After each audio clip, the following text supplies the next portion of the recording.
Esas imágenes que están ustedes viendo son del año 2011, hace 7 años, en el centro comercial Eroski del barrio madrileño de Vallecas.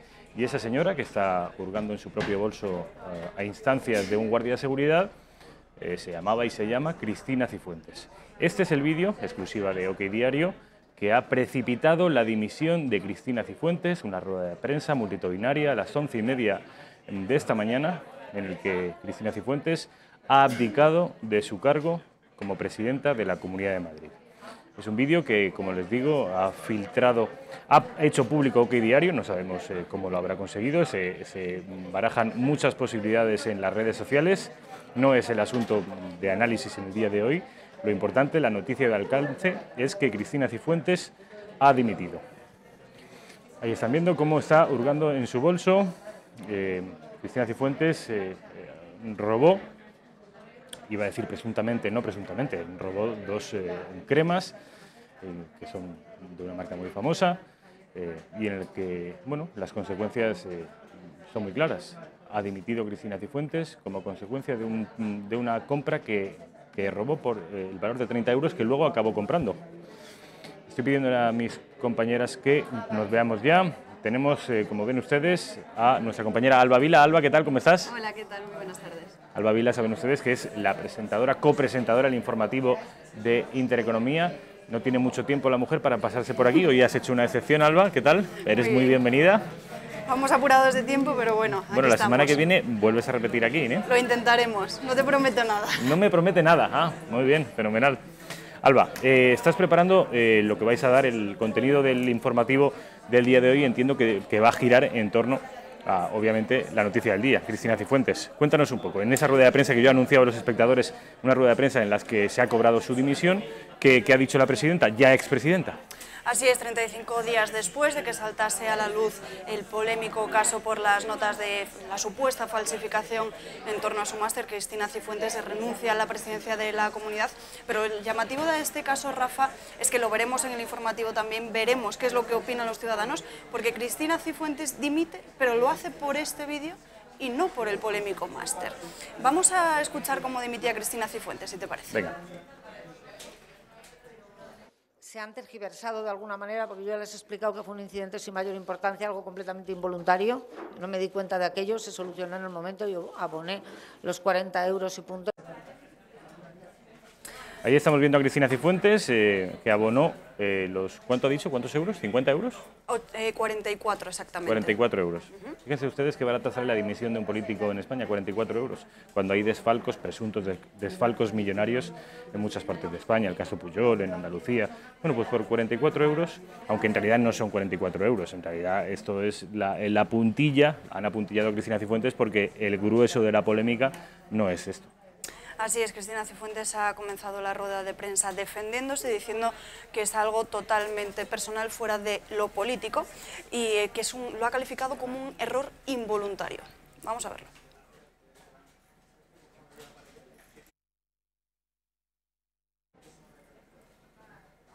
Esto no se oye, Raquel. A ver.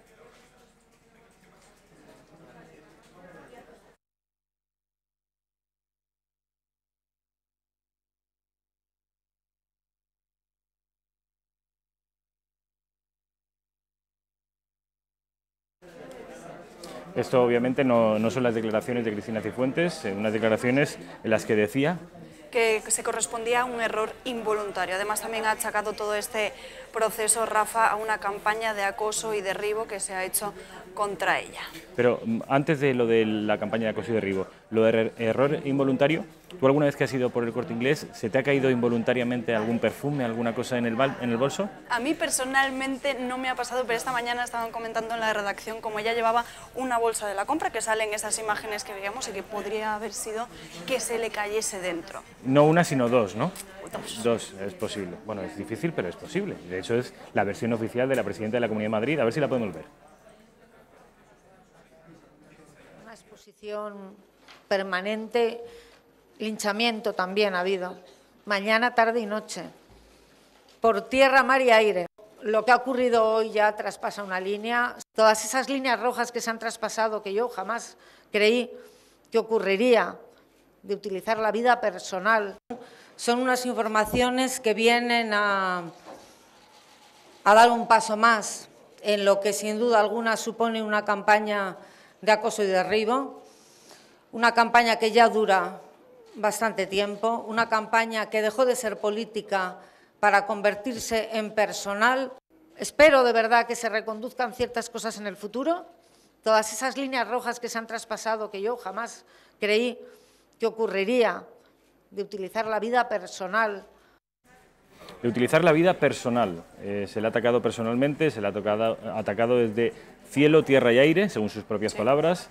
Incluso hay mucha controversia con respecto a esta noticia de OK Diario, se habla en las redes sociales, ninguna versión oficial, por supuesto, confirma que hayan sido las cloacas del Estado, incluso fuego amigo dentro del mismo Partido Popular, el que haya acabado derrocando a Cifuentes.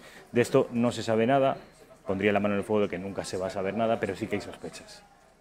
¿Qué más tenemos, Alba? También tenemos que la expresidenta regional, como dices, tampoco ha señalado a nadie, pero considera que también es parte de una maniobra de alguien para sacarla del poder. Dice que es es el precio que tiene que pagar por haber mantenido una situación de tolerancia cero ante la corrupción. A ver, vamos a ver ese vídeo. Y soy consciente que desde la Comunidad de Madrid haber mantenido una determinada actitud de tolerancia cero frente a la corrupción tiene un precio, probablemente esto es parte de ese precio que hay que pagar. Parte de ese precio que hay que pagar. Se habla también, sobre todo en las redes sociales, pero ha habido un medio de comunicación que se ha atrevido a sugerirlo, es El Español de Pedro J. Ramírez, ha hablado de cleptomanía. Efectivamente. Alba, cleptomanía, esto es algo que es una enfermedad mental que vais a darla a conocer, vamos a conocer un poquito más sobre esta enfermedad en el informativo, ¿no es así? Así es, tendremos a un psicólogo para analizar toda esta situación y sobre todo la situación específica de Cristina Cifuentes. Saben ustedes que la cleptomanía, así a grandes rasgos, yo no soy psicólogo ni aspiro a serlo, pero es los amigos de lo ajeno. La gente que sin necesidad, una cosa es un ladrón, pero una persona como Cristina Cifuentes, que no tiene necesidad ninguna, roba objetos absurdos por un precio, en fin, que lo puede pagar perfectamente, simplemente por darse satisfacción a sí mismo. Y teóricamente es una patología clínica dentro de la psicología, que a mí me llama mucho la atención y que voy a estar muy pendiente del informativo para ver qué os dice ese experto al que vais a consultar y a ver si Cristina Cifuentes encajaría dentro de este perfil de la cleptomanía.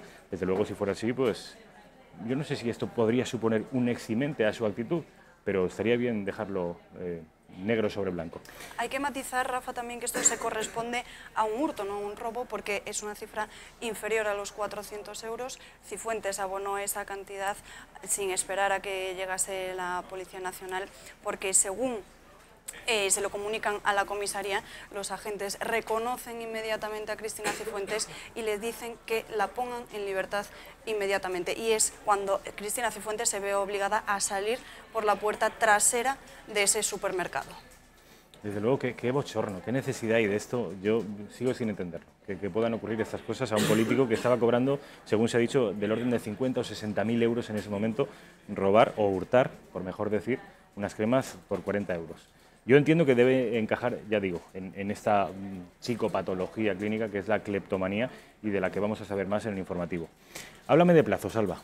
Pues hablamos de plazos, pero antes también quiero contarte que Ciudadanos, esta noticia creo que le ha venido muy bien porque ayer publicaba OK Diario, Carlos Cuesta exactamente, que el Partido Socialista estaba negociando con Podemos para que apoyasen su moción de censura sin condiciones, a cambio de que el Partido Socialista apoyase completamente a Podemos en el ayuntamiento. Tenemos ese vídeo, vamos a verlo. No tiro la toalla, creo que es lo mejor para todos. Sinceramente, creo que aquí el mal mayor sería la izquierda radical gobernando en la Comunidad de Madrid. Yo eso no lo puedo permitir. La izquierda radical lo que proponía Cristina Cifuentes es que evitara el gobierno de esa izquierda radical y podría evitarlo simplemente haciéndose el harakiri, sacrificándose, que es lo que ha hecho, muy a su pesar, entiendo.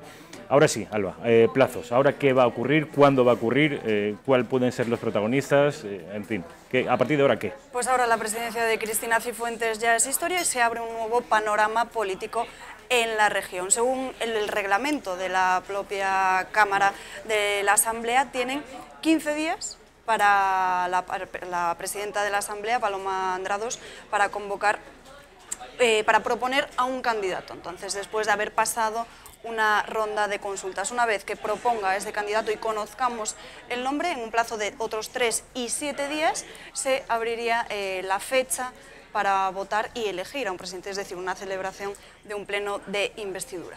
Es decir, que con seguridad, y si nos atenemos a los plazos, en el mes de mayo vamos a tener nuevo presidente o presidenta de la Comunidad de Madrid. Eso es, de momento todo apunta a Ángel Garrido. Es lo que te iba a preguntar sobre nombres. Ángel Garrido es el actual número 2 de Cifuentes. Sí, y además también el que está asumiendo ya el gobierno en funciones que deja Cristina Cifuentes. Hay que recordar a los espectadores, Alba, que este nuevo presidente, Ángel Garrido, si es que lo fuera definitivamente, lo sería por un plazo de un año, justo un año, porque en el mayo de 2019 hay unas nuevas elecciones locales y autonómicas en toda España, que coinciden, por cierto, con las europeas, y no es nada seguro que este señor, que es que finalmente acaba siendo presidente, repitiera en la Comunidad de Madrid, visto los escándalos de su presidenta. Hay que recordar que este hombre ha sido la mano derecha y sigue siendo la mano derecha de Cristina Cifuentes. De manera que apunten ese nombre, Ángel Garrido, y esas fechas que nos da Alba Vila. En torno a mitad, finales de mayo, tendremos un nuevo presidente de la Comunidad de Madrid. ¿No es así? Sí, efectivamente, ya te digo, Rafa, todo apunta a Ángel Garrido porque Rivera dice que apoyarán a un candidato popular siempre y cuando no lleve la mochila llena de casos de corrupción, y también desde el Partido Socialista critican que Ciudadanos ya esté como apoyándose definitivamente en los populares para llevar a cabo a un candidato popular a que se convierta en presidente. Más información sobre esto, sobre el caso Cifuentes, que ha agitado la vida política española en el día de hoy, a partir de las 8:30, el informativo de Intereconomía, copresentado por esta señorita, por Alba Vila, y sobre todo, presten atención, que yo creo que esto va a ser inédito porque no creo que muchos otros medios de comunicación vayan a tratar el asunto de la cleptomanía. Vamos a hablar con un experto, van a hablar los presentadores y directores del telediario Intereconomía con un experto para explicarnos en qué consiste y hasta qué punto puede llevar a una persona a arruinar su carrera política, como es el caso de Cristina Cifuentes, o su carrera laboral, el caso de una persona, un español de infantería. A las 8:30. Alba Vila, mil gracias. Gracias a ti. Vamos a la pausa de publicidad y enseguida estamos con Javier Torres, que va a seguir ampliándonos esta noticia, la noticia del día, de la semana y seguramente del mes. Publicidad.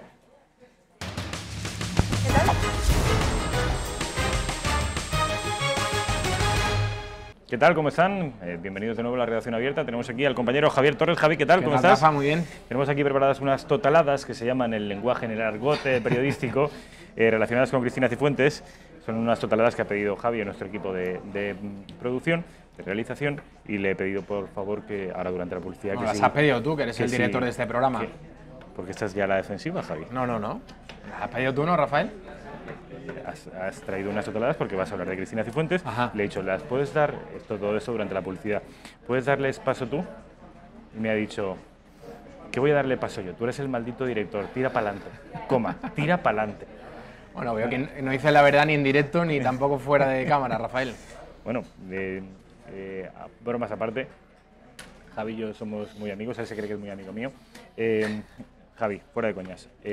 Cristina Cifuentes, ahora ya vamos a lo serio. Hemos estado hablando con Alba Vila, hemos estado repasando qué es lo que ha ocurrido con Cristina Cifuentes, por qué ha dimitido, qué ha dicho para excusarse, cuáles podrían ser los plazos a partir de ahora para lograr un nuevo presidente, qué nombre revolotea encima de la Asamblea de Madrid. ¿Qué más cosas tenemos, Javi?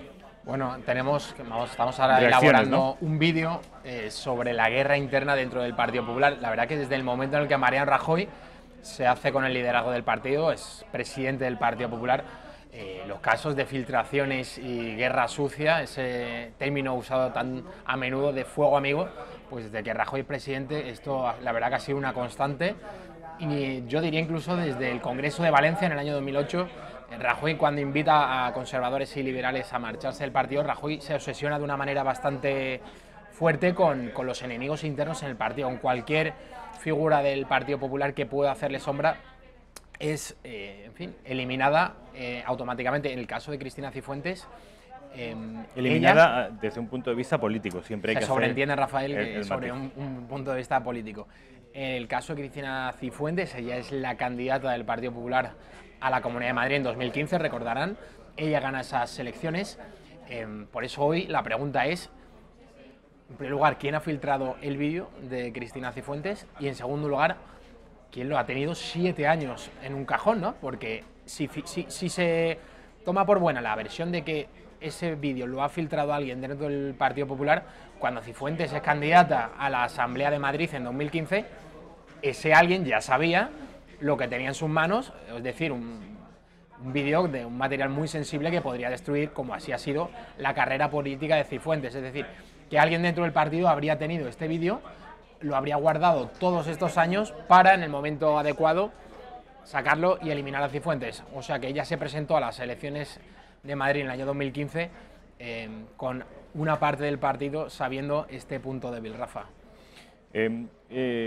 Hay una teoría que se está especulando en las redes sociales según la cual quien puso a Cifuentes sabía perfectamente que tenía esta debilidad y la puso no a pesar de esta debilidad, sino por ello, ¿no? Como consecuencia de esta debilidad para poder derrocarla cuando fuera oportuno. Bueno, en el Partido Popular hay otros casos en los que líderes autonómicos fueron forzados a dimitir. Me acuerdo del caso de Rita Barberá, alcaldesa de Valencia, Francisco Camps, presidente de la Comunidad Valenciana. El de Murcia recientemente. Eso es, el de Murcia, Pedro Antonio Sánchez, presidente de Murcia, que también fue forzado a dimitir. Y bueno, hay quienes apuntan a la vicepresidencia del gobierno, Soraya Sáenz de Santa María, de quien depende, por cierto, el Centro Nacional de Inteligencia, el CNI, que podría tener todos estos materiales sensibles. Hay quien se pregunta, Rafa, todo el tiempo que está dedicando el Partido Popular a sus guerras internas, a este tipo de cuestiones, a ver quién es la competencia del que manda en este momento, que es Rajoy. Si todo este tiempo lo invirtiese de verdad a afrontar los graves problemas que tiene España encima de la mesa. Me estoy acordando del separatismo, el tema demográfico, un asunto muy importante del que nadie parece hablar, del que nadie parece preocuparse, ni muchísimo menos plantear alguna solución. Pero España está en un momento muy complicado en el que, como bien contamos aquí en la Redacción Abierta y en Intereconomía Televisión, pues el separatismo catalán, los nacionalismos, la crisis económica, en fin, muchísimos asuntos que no son tratados como se debiera, porque en muchas ocasiones estas estructuras de poder, este aparato, Rafa, tan diabólico de los partidos, pues está más a sus guerras internas que realmente a gestionar bien los asuntos de España. Javi, ¿sabes qué me ha llamado a mí la atención con respecto a esto que ha ocurrido con Cristina Cifuentes? Que parece que la víctima ahora es ella. Según lo que estoy escuchando, según lo que estoy leyendo, incluso algunos líderes políticos de la oposición que clamaban por su destitución y por su derrocamiento, ahora están de alguna manera criticando las formas en las que ha caído. Bueno, ha sido muy sucio, ¿no? Realmente esto es un asunto personal. Las imágenes, en fin, ya no voy a comentar nada sobre las imágenes, todos ustedes las han visto, son muy duras y digamos que ha sido una manera, sí, yo diría hasta que cruel, ¿no?, de acabar con la carrera política de una persona, en este caso Cristina Cifuentes. Por el caso del máster, el Partido Popular, la cúpula, respaldó a Cifuentes. Recordemos lo que sucedía en la convención del PP en Sevilla, que Cifuentes era respaldada por absolutamente todo, Rafa, en el partido. Aplausos, ovaciones, en fin, todo el mundo parecía estar muy contento con Cristina Cifuentes, le valían las explicaciones que había ofrecido Cifuentes en la Asamblea de Madrid. Y entonces la pregunta de ahora, ¿no? Como no se ha atrevido... Estamos viendo ahí las imágenes. Estamos viendo las imágenes. Como la cúpula, la dirección del Partido Popular, no se atrevió a forzar a Cifuentes o incluso a destituirla por el caso Máster, hay quien dice que, claro, se ha filtrado este vídeo para que ella ya no tenga ninguna otra opción que marcharse, como así ha sido. Estamos todos dando por hecho que este vídeo ha sido filtrado, pero ¿y si fuera la consecuencia de una labor de investigación de un determinado medio de comunicación? Sí. Bueno, creo que eres muy inocente, Rafa. No, yo lo pongo encima de la mesa como posibilidad. Pero ¿por qué la información ¿Qué trabajo de investigación es del diario.es nadie lo puso en duda?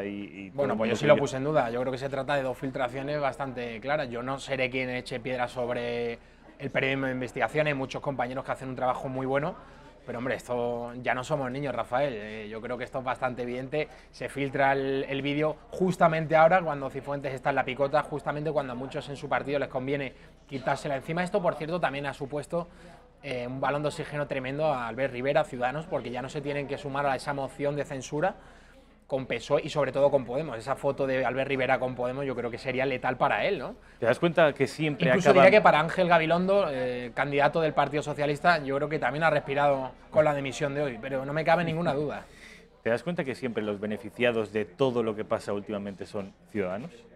El beneficiado de todo, De lo que ocurre Rafa, en Cataluña, si aplican 155, recogen los réditos electorales Ciudadanos. Aquí quien si gana no lo siempre... aplica, también lo recoge Ciudadanos. Si dimite, recoge los réditos Ciudadanos. Si no dimite, también. Es decir, por primera vez el PP se está encontrando con un rival en su propio espacio político que está comiendo la merienda, pero día sí, día también. Bueno, Rafa, aquí quien siempre gana es el sistema.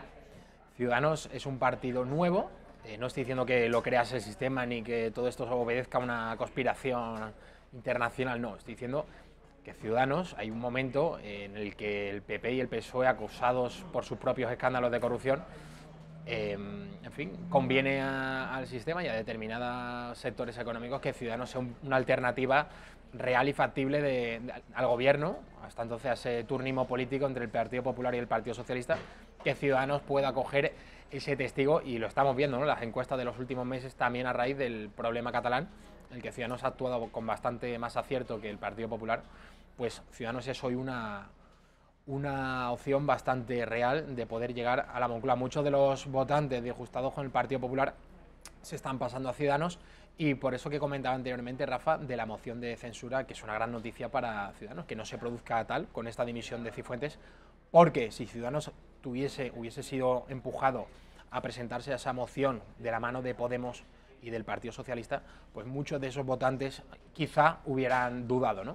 Hubieran dicho, bueno, van a entregarle el gobierno de la Comunidad de Madrid a la extrema izquierda, pues muchos hubieran dudado, pero ya Albert Rivera no se tiene que ver en esa tesitura, y lo de hoy es una gran noticia, yo creo que para mucha gente del PP, para Ciudadanos y para el propio Ángel Gabilondo, Rafa. Así lo veo yo. Lo dicho, Ciudadanos acaba recogiendo los réditos electorales de todo lo que hace el PP, lo que hace bien, lo que hace mal y lo que hace regular. Una última pregunta, Javi. Acabas de decir que Ciudadanos es un producto del sistema, a los espectadores. Es una alternativa del sistema, pero claramente. ¿qué es el sistema? Cuando tú hablas del sistema, ¿a qué te refieres? Bueno, creo que es una pregunta muy complicada la que me estás planteando. Mario Conde tiene, por cierto, un libro que se titula El sistema, que escribió, si no recuerdo mal, antes de su entrada en prisión por el caso Banesto. ¿Qué es el sistema? Bueno, yo creo que el IBEX 35 a nadie le va a sorprender que yo diga que, lógicamente, las grandes empresas en España, a los grandes poderes económicos, pues le conviene que haya, por decirlo así, un partido de consenso. La reciente historia de España pues ha sido el Partido Socialista, ha sido el Partido Popular, y ahora lo va a ser Ciudadanos, lo está haciendo ya. Es un partido que cuenta con todo el respaldo de la Unión Europea, de casi todos los presidentes de países de Europa Occidental, véase Francia, Macron. Albert Rivera, bueno, yo creo que cada semana se le compara con Macron. El Reino Unido también bendijo a Ciudadanos, por decirlo así. Yo creo que está muy claro, ¿no? Ciudadanos es la alternativa a la corrupción del PP y del PSOE, y ha sido un partido ocupado por los grandes medios de comunicación desde que el PP y el PSOE pues han empezado a perder muchos votos a raíz de, como decimos, de sus propios escándalos y su descrédito, que se lo han ganado y muy bien a pulso. Ciudadanos es acabas de decir, Javi, que Ciudadanos es una alternativa a la corrupción del PP y del PSOE. Sí. En tanto que es así, pues parece positivo, ¿no? Hombre, sin duda que haya un partido que no robe, claro que es positivo. Lo que sucede es que Ciudadanos no le ha dado tiempo a robar. Me refería un poco más en el sentido de los planteamientos ideológicos, que Ciudadanos mantiene la misma línea que PP y PSOE, que ya es una misma cosa desde hace ya bastantes años. Yo incluso diría que desde el 11 de marzo de 2004, ese fatídico día que posteriormente pues trajo la llegada al poder de José Luis Rodríguez Zapatero, desde entonces el PP experimentó un cambio bastante, no sé si decir extraño, especialmente desde el Congreso de Valencia, 4 años después, en el año 2008, y ya ideológicamente vimos que Rajoy, cuando ganó las elecciones en 2011 por mayoría absoluta, heredó toda esa agenda ideológica del zapaterismo, y hoy el Partido Popular es exactamente igual que el Partido Socialista en cuanto a principios ideológicos. En fin, no ha derogado ni una sola ley del zapaterismo en este sentido, y yo creo que esto no es ninguna conspiración ni ninguna ninguna opinión, en fin, novedosa, es algo que está a la vista de todo el mundo y que Ciudadanos al menos no tiene, yo creo que es, si tú me preguntabas si era positivo, yo creo que Ciudadanos al menos no va con esa doble, ese juego de trilero al que le gusta tanto jugar al Partido Popular, de con una mano digo que soy conservador, pero luego con otra mis actuaciones me delatan. Ciudadanos al menos es un partido progresista en este sentido, lo dice, no tiene complejos, y el PP, como digo, pues intenta siempre engañar al electorado. En este sentido, Ciudadanos creo que es bastante más honrado, tiene unos principios que no esconde, y que a estas alturas, bueno, el votante del Partido Popular desengañado por el PP de Rajoy por estas cuestiones, yo creo que no haría bien yéndose a Ciudadanos, porque es más de lo mismo. Bueno, pues ha sido la información que traía Javier Torres con respecto a Cristina Cifuentes, pero también en el análisis. El análisis yo decía que Ciudadanos es un partido que está aprovechando y rentabilizando todas las torpezas del Partido Popular, y con esa excusa Javier Torres hacía un análisis de lo que cree él que es Ciudadanos, cuál es su origen, quién supuestamente estaría aupando a la opción de Albert Rivera y por qué en realidad no sería otra cosa que una mixtura perfecta entre el Partido Popular y el Partido Socialista, que ya serían la misma cosa. Javier Torres, mil gracias. Muchas gracias a ti, Rafa. Muy amable. Vamos a la publicidad y a la vuelta. Saben hoy que es miércoles, y los miércoles tenemos el debate de la redacción abierta. Vamos a enfrentar a Silvia Barquero, que saben ustedes que es la presidenta de PACMA, el Partido Animalista. Qué pena que no me quede, Rafael. Bueno, vas a poder verlo desde aquí, desde la redacción. Saben ustedes que estamos haciendo honor al nombre de este programa. Para la Feria de San Isidro podemos hacer un debate también. Bueno, te tomo la palabra. Tómame la palabra. Tú como aficionado taurino, y buscaremos a alguien que te lleve la contraria. Decía que viene Silvia Barquero, que es la presidenta del PACMA, y el presidente Antonio García, que es el presidente de la Asociación de Cazadores de Madrid. Van a saltar chispas después de la publicidad.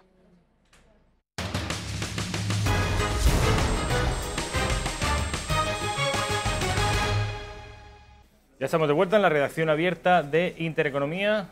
Saben hoy que es miércoles y los miércoles procuramos celebrar un debate en este programa, en la redacción abierta. Y hoy el debate que vamos a celebrar tiene que ver con la caza. Tengo a mi izquierda a Silvia Barquero. Silvia, ¿qué tal? Buenas tardes. Hola, buenas tardes. Silvia es la presidenta de PACMA. Ya saben ustedes, el PACMA es el Partido Animalista. Un partido que en nuestro país, elección tras elección, va logrando mejores resultados electorales. Unos resultados que, si no fuera, Silvia, por la ley electoral que tenemos, ya tendríais representación en las Cortes y en el Senado, ¿no es así? Sí, efectivamente.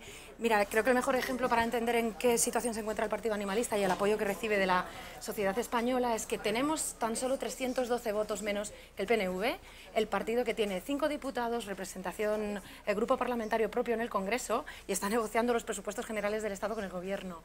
Tenemos 300 votos menos que el PNV, 286.000 votos al Congreso, 1.200.000 votos al Senado. ¿Un millón? El apoyo que, ¿cuántos? 1.220.000 votos al Senado, que se dice pronto. Bueno, esto da la medida de lo injusta que es la ley electoral en nuestro país. Un partido con 1 millón de votos no tiene representación en la sede de la soberanía nacional, que saben ustedes que tenemos 2 cámaras, la Cámara Alta es el Senado. Bueno, pues no tiene representación en el Senado, pero tampoco en el Congreso, teniendo los mismos votos que un partido que tiene 5 diputados. Ya digo, es la presidenta de PACMA, Silvia Barquero. A mi derecha tengo a Antonio García. ¿Qué tal, Antonio? ¿Cómo estás? Bienvenido. Antonio García es el presidente de la Federación de Caza Madrileña. Antonio, cuéntanos un poco en qué consiste la Federación de Caza. La Federación de Caza Madrileña, entiendo que la caza está distribuida según comunidades autónomas, y en este caso tú eres el responsable de la Comunidad de Madrid. Correcto. Bueno, la caza está regulada, ordenada y reglada en todas las comunidades autónomas. Somos la Federación Madrileña de Caza, como todas las autonómicas, somos entes colaboradores de la Administración en el control de especies, evidentemente. Control de especies. Si os parece, en primer lugar, os pido permiso para hablaros de tú, sí, Silvia, Antonio. Por supuesto. Sí. Y en segundo lugar, vamos a hablar obviamente de la caza. Ya se podrán imaginar quién está a favor y quién está en contra. Son posturas enfrentadas, incluso muy enfrentadas, si no, no tendría sentido ese debate. Y os voy a conceder, nada, unos segundos, 1 minuto, 2 minutos, lo que necesitéis, para, en primer lugar, poner sobre la mesa y exponer a los espectadores de Intereconomía cuáles son vuestros argumentos para discrepar de la caza, o para creer o hacer ver a los espectadores que la caza debe permanecer, debe ser defendida y debe tener una continuidad. En primer lugar, Silvia Barquero, tiene la palabra. Muy bien, pues mira, desde el Partido Animalista consideramos que es necesario preservar la vida silvestre, la vida de los animales silvestres y nuestro patrimonio natural. Y precisamente por eso consideramos que la caza es un perjuicio para los animales que, como ya está suficientemente demostrado, sufren y sienten y tienen interés en vivir, y por los mismos argumentos que rechazamos la caza y la tauromaquia, consideramos que se debería prohibir una práctica que acaba con la vida de 20 millones de animales cada año a tiros. Estos animales tienen interés en vivir de la misma manera que lo tenemos nosotros. Hay algo en común con el resto de animales y es esa capacidad que tenemos de procurar lo que nos beneficia y rechazar lo que nos perjudica. Y por lo tanto creemos que la práctica de la caza además vulnera los derechos de los no cazadores, de personas que pretenden disfrutar del espacio natural, del entorno, que es un derecho constitucional, a disfrutar de un entorno libre y sano, pues sencillamente paseando, recogiendo setas, haciendo ciclismo, paseando con nuestro perro, y muchas veces eso lo vemos en riesgo precisamente por la actividad de los cazadores que tienen ocupada la mayor parte del territorio español. Es decir, el 80% del territorio natural español es un coto de caza en el que se practica esta actividad económica, que yo diría que es básicamente una actividad económica y nociva para los animales, impidiéndonos a quienes vamos por los caminos muchísimas veces ese libre tránsito. Silvia Barquero ha tenido su minuto y medio para explicar los motivos a vuela pluma. Luego vamos a abundar, obviamente, y vamos a ser más exhaustivos en el debate, pero los motivos por los que PACMA, y en este caso su presidenta, es contraria, se muestra contraria a la caza. Entiendo, Antonio, que tú vas a ser favorable, ¿no? Hombre, no puede ser de otra manera. ¿Y por qué? Vamos a ver, por muchas razones. En principio, porque el campo es de todos, no solamente de los cazadores. Nuestra actividad, además, recoge una parte de los recursos, además renovables, y además los reponemos. Por otro lado, como he dicho, somos una herramienta de control. Yo no sé, Silvia, cómo podríais vosotros controlar las sobreexploraciones, ¿no? Sobre todo, ahora mismo lo estamos viendo en la ciudad de Madrid con el jabalí. ¿Cómo controlaríais eso, ¿no? ¿Cómo se controlaría, si no fuese por la caza, en la sobrepoblación de conejos, con toda la cantidad de siembra y alimento que comen? Por otro lado, además, hacemos un control, no sé si lo sabes, en todos los aeropuertos, por ejemplo en el de Madrid y Barajas, Adolfo Suárez, pues los halcones y las rapaces, tanto diurnas como nocturnas, nos ayudan a evitar miles y miles de accidentes. En Madrid se operan 2.300 vuelos diariamente. Entonces, fijaros, en el tema del jabalí, bueno, lo hemos visto, aproximadamente solamente en nuestra Comunidad de Madrid se capturan unos 10.500 piezas de caza mayor. Los accidentes de coche que estamos evitando, sobre todo los de jabalí y corzo, fundamentalmente, pues hombre, son bastante importantes, ¿no? Es decir, además cuidamos el medio ambiente, es decir, nuestra faceta es absolutamente conservadora, y extraemos lo que realmente podemos extraer. A partir de ahora el debate queda abierto. Yo voy a proponer una serie de casos, de preguntas o de reflexiones encima de la mesa, pero podéis interrumpirme e interrumpiros entre vosotros en el momento que queréis. Muy bien. Silvia, con respecto a esta reflexión, Antonio ha puesto muchos argumentos encima de la mesa. ¿Quieres debatir alguno de ellos? Sí, sería interesante mostrar nuestra postura acerca de la manera de controlar las poblaciones de animales. Por un lado, la raíz del problema de que haya sobrepoblación de animales es debida a una nefasta gestión por parte de quienes hemos primero invadido espacios naturales donde habitaba ya anteriormente pues, especies como el jabalí, cozo, ciervo. Y ese ha sido principalmente el problema. No es que los animales vengan a las ciudades, pero en el caso de que vinieran, por ejemplo, hay una práctica exitosa por parte de la Universidad Autónoma de Barcelona en la que se han controlado las poblaciones de jabalíes con una vacuna anticonceptiva que ha resultado exitosa no solo en Cataluña, que es un ejemplo a nivel español, sino a nivel internacional. Hay cantidad de ejemplos este tipo de control poblacional no letal, basado en el control poblacional con vacunas anticonceptivas que han sido exitosas. Por lo tanto, la caza es una manera de acabar con la vida de los animales, pero una práctica violenta que precisamente por ello rechazamos. Y luego, por otro lado, esto con respecto al control poblacional. Al control poblacional. Luego, por otro lado, es interesante esta manera de venderse por los cazadores de que son ellos quienes gestionan y controlan los espacios naturales y los animales silvestres.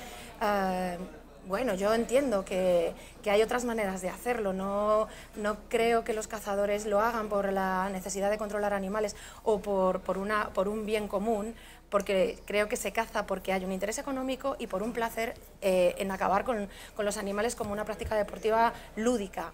Por ejemplo, yo creo que el hijo de Donald Trump no vino a España a cazar para controlar la población de los animales de Aragón, sino que vino a pasar un fin de semana en el campo matando animales porque él disfruta de esa manera. Nosotros entendemos que lo ético y lo sensato en el siglo XXI es acabar con prácticas violentas hacia los animales que generan accidentes, que generan un perjuicio para el medio ambiente. Podríamos hablar del plumbismo, podríamos hablar de otros problemas relacionados directamente con la caza, que desde luego no es buena ni para el medio ambiente, ni para los animales, ni para las personas que rechazamos la caza y que queremos también disfrutar de nuestro entorno de manera pacífica.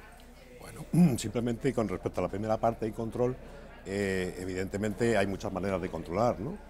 En el caso de jabalís, pues hemos intentado incluso la captura, pero por otro lado hay unos problemas de zoonosis, es decir, de transmisión de enfermedades a los seres humanos, que es importante, por mucho que tú impliques que haya más población, si la población que tienes no está sana, también tienes un problema absolutamente de transmisión de enfermedades, y ahí también estamos, o sea, en ese aspecto hay que también controlar, y de hecho se ha visto en la Coñanta del Manzanares con la cabra hispánica que hay una sobrepoblación, que además está transmitiendo enfermedades a los ganaderos de la zona, y por otro lado, bueno, adicionalmente, ¿tú puedes afirmar que se está transmitiendo a ganaderos hombre, de la zona? sarna se puede, vamos, de hecho eso se no está transmitiendo. ¿Hay algún artículo o alguna publicación donde se diga que hay un contagio de las cabras a las vacas, a la ganadería de la Sierra de Madrid? Aparte de esa posibilidad y de que ya... bueno, es una posibilidad, no es un hecho, ¿no? Por eso bueno, posibilidad, eso es y que además, que lo que sí está claro es que la biodiversidad está bajando. ¿Por qué? Porque hay una cantidad de animales por encima de lo que el medio ambiente, el medio natural, soporta eso por un lado, ¿no?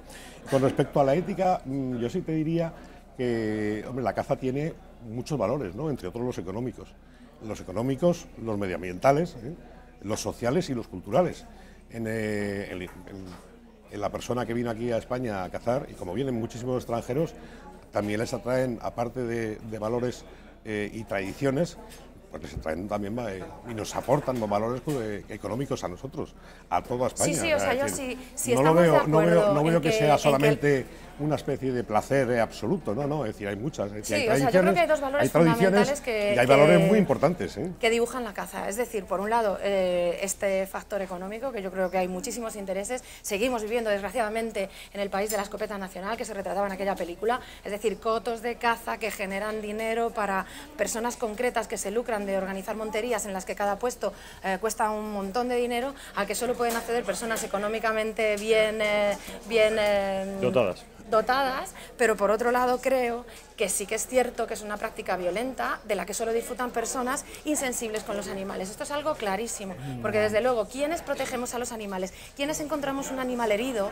Tratamos de protegerlo, pero no aniquilarlo. Es decir, yo si me encontrara un animal con una enfermedad, con sarna o con cualquier otra enfermedad, creo que hay centros de recuperación de especies silvestres en los que se ocupan de cuidar a esos animales. Hay organizaciones que hacen una labor encomiable para ayudar a las especies en peligro de extinción, como pueden ser el lobo, otros depredadores y rapaces que se han visto, cuyas poblaciones se han visto en claro y serio peligro de extinción precisamente porque los cazadores han acabado con ella. El lobo es considerado una alimaña en este país por los cazadores, el lobo, que es una especie emblemática que deberíamos proteger, que es además un elemento fundamental para controlar las cadenas de la biodiversidad dentro de un espacio natural, quienes controlan que no haya plagas de conejo o de otros animales, y son los cazadores los que han acabado con el lobo. Por lo tanto, nosotros somos partidarios de un control ético y de permitir que la naturaleza se desarrolle por sus propios medios y que no sea necesaria una intervención que no es desde luego por un afán de contribuir al bien de la naturaleza,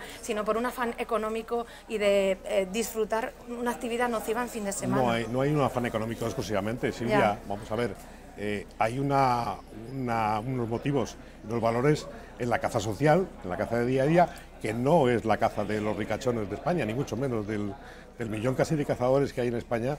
Casi todos son cazadores sociales, por un lado, ¿no?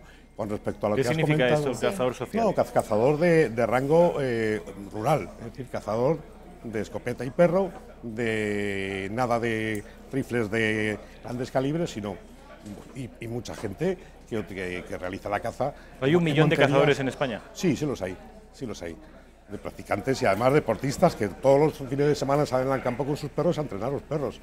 Eso por un lado. Con respecto al tema de que acabas de comentar, bueno, el lobo no es una alimaña, ni a lo mejor se ha dado nunca, ¿no? Es un depredador en la escala de los más altos. Pero por otro lado, sí te puedo decir que, como acabas de decir, nosotros los cazadores, cuando no es una especie cinegética y la encontramos en la llevamos a los centros de protección, lo llevamos a Garefa, y hemos llevado muchísimas aves, ¿no? Es exactamente igual aves que efectivamente no son cinegéticas. Es exactamente igual que en el tema de las rapaces, es decir, se ha reconocido, y lo ha reconocido la propia SEO BirdLife, que el águila imperial en Madrid se ha recuperado gracias a toda la gestión que se ha hecho en los cotos de caza, en las grandes fincas de caza. Eso es así, y lo más publicado. Hemos pasado a tener 50 parejas, hemos doblado la población y tenemos el 15% de la población mundial. Agradecer a las organizaciones que protegen a los animales silvestres y no a los cazadores, desde luego, porque creo que cazar es matar y ser ecologista y defender el medio ambiente es proteger la vida. Entonces, bueno, por lo menos desde la ética de la defensa de los derechos de los animales, desde luego rotundamente no a la caza, no a la matanza de animales. Y podríamos hablar, por ejemplo, de 2 cuestiones que has dicho que me parecen interesantes. El cazador con perro, que es un gravísimo problema en este país con respecto al maltrato animal a que son sometidos los animales utilizados para la caza y desechados, desde luego, desechados cuando no son útiles para esta práctica. Y podemos directamente acudir a una protectora de animales, a cualquier perrera municipal, autonómica o de cualquier diputación en este país y darnos cuenta de dónde terminan los perros que ya no son útiles para la práctica de la caza. Por lo tanto, otro argumento más para rechazar la caza. Mira, eso te lo Silvia, puedo vamos por asegurar. partes. Sí. Está poniendo otro argumento encima de la mesa y es que la caza es matar. Y además se supone que los cazadores utilizáis perros que luego, entiendo que no todos los cazadores, pero sí muchos de ellos los abandonan. ¿Quieres decir? Desde luego las cifras son espeluznantes, es decir, la mayoría de razas de los animales abandonados. Mira, yo no digo otra cosa que los espectadores que escuchen este programa tengan el interés de probarlo, acudan a cualquier protectora de animales, a las perreras municipales y autonómicas en Madrid, pueden ir a La Fortuna y encontrarse allí a la cantidad de animales de razas de caza para atestiguar que esa es la realidad en nuestro país. Vamos a darle la palabra al cazador, Silvia, pero no, es una mentira que repetida muchas veces queréis hacer la verdad y no es así. Es decir, habláis muchas veces de que en España se sacrifican 50.000 galgos. Eso es absurdo. Desde luego es menos de lo que debe ser la verdad. No tenía que sacrificarse ninguno, o sea, o maltratar ninguno, pero realmente galgos es imposible. Primero porque los únicos animales que cada año fallecen o mueren de perros de todo tipo son 100.000, con lo cual, y 50.000 galgos es que no los hay. Mira, verás, perdona, si quieres hablamos de datos. Con respecto al maltrato animal hay muchos estudios. El último es del año 2016, del propio Seprona, ¿no? Y te puedo decir que los datos son contundentes. En las denuncias recibidas a perros heridos por golpes o palizas, hay 52, de los cuales hay un galgo, 11 perros de caza y de otras razas 40. Es decir, eso no es ¿Y esto cuál es la fuente que utilizas? Concretamente la Guardia Civil de Seprona. Respecto a las denuncias referidas a perros muertos por golpes o palizas, de total de 75 perros en el año 2016, un galgo, 5 perros de caza y de otras razas 63. Es decir, somos los que mejor cuidamos a los perros. Bueno, es decir, sí, en España hay 5 millones. Los taurinos quieren al toro y los cazadores quieren a los animales. Hombre, claro que los queremos, es que es nuestro compañero sí. Vamos a ver, en el que cuidamos y además entendemos que como mejor está saliendo al campo y a cazar, es verdad. Sí, pero cuando no salís a cazar, te lo podemos demostrar. Mira, yo no quiero generalizar, por supuesto. Vamos a empezar por decir que no se puede generalizar en ningún colectivo, pero la realidad es que la vida de los animales utilizados para la caza es una auténtica miseria. Y vamos a hablar de datos, de los que dabas y te los voy a contrarrestar. Estas son 2 noticias de estos 2 últimos meses. Hallan una fosa común con 30 cadáveres de perros de caza en Tarancón, Ciudad Real. Eso está, 30 cadáveres no sé si de sabes, perros de caza, la propia Federación Española de Caza lo ha denunciado porque es incierto. Sonar, pero es cierto. Eso es incierto, ¿no? Bueno, no es pues incierto, me alegra saber que es cierto. Vamos por partes. La presidenta de PACMA, hallan una fosa común con cadáveres de perros de caza, dices que son 30. Sí, bueno, no he traído la noticia entera, solo el titular. En Tarancón, provincia de Cuenca, ¿no es así? No, Ciudad Real. Ciudad Real. ¿Esta noticia qué tienes que decir, Antonio? No es cierta. Además, la propia Real Federación Española de Caza denunció en su día esa mentira, no es así. Y además se personaron los primeros para ver qué había pasado, pero no son perros de caza abandonados por cazadores. Nunca son perros de caza. No, es que bueno, pues hay que vamos demostrar a por la las segunda cosas, noticia. ¿no? Vamos a por la Nunca segunda no. noticia. Si los hay, Aparecen 20 perros muertos que habían sido atados a las vías del tren.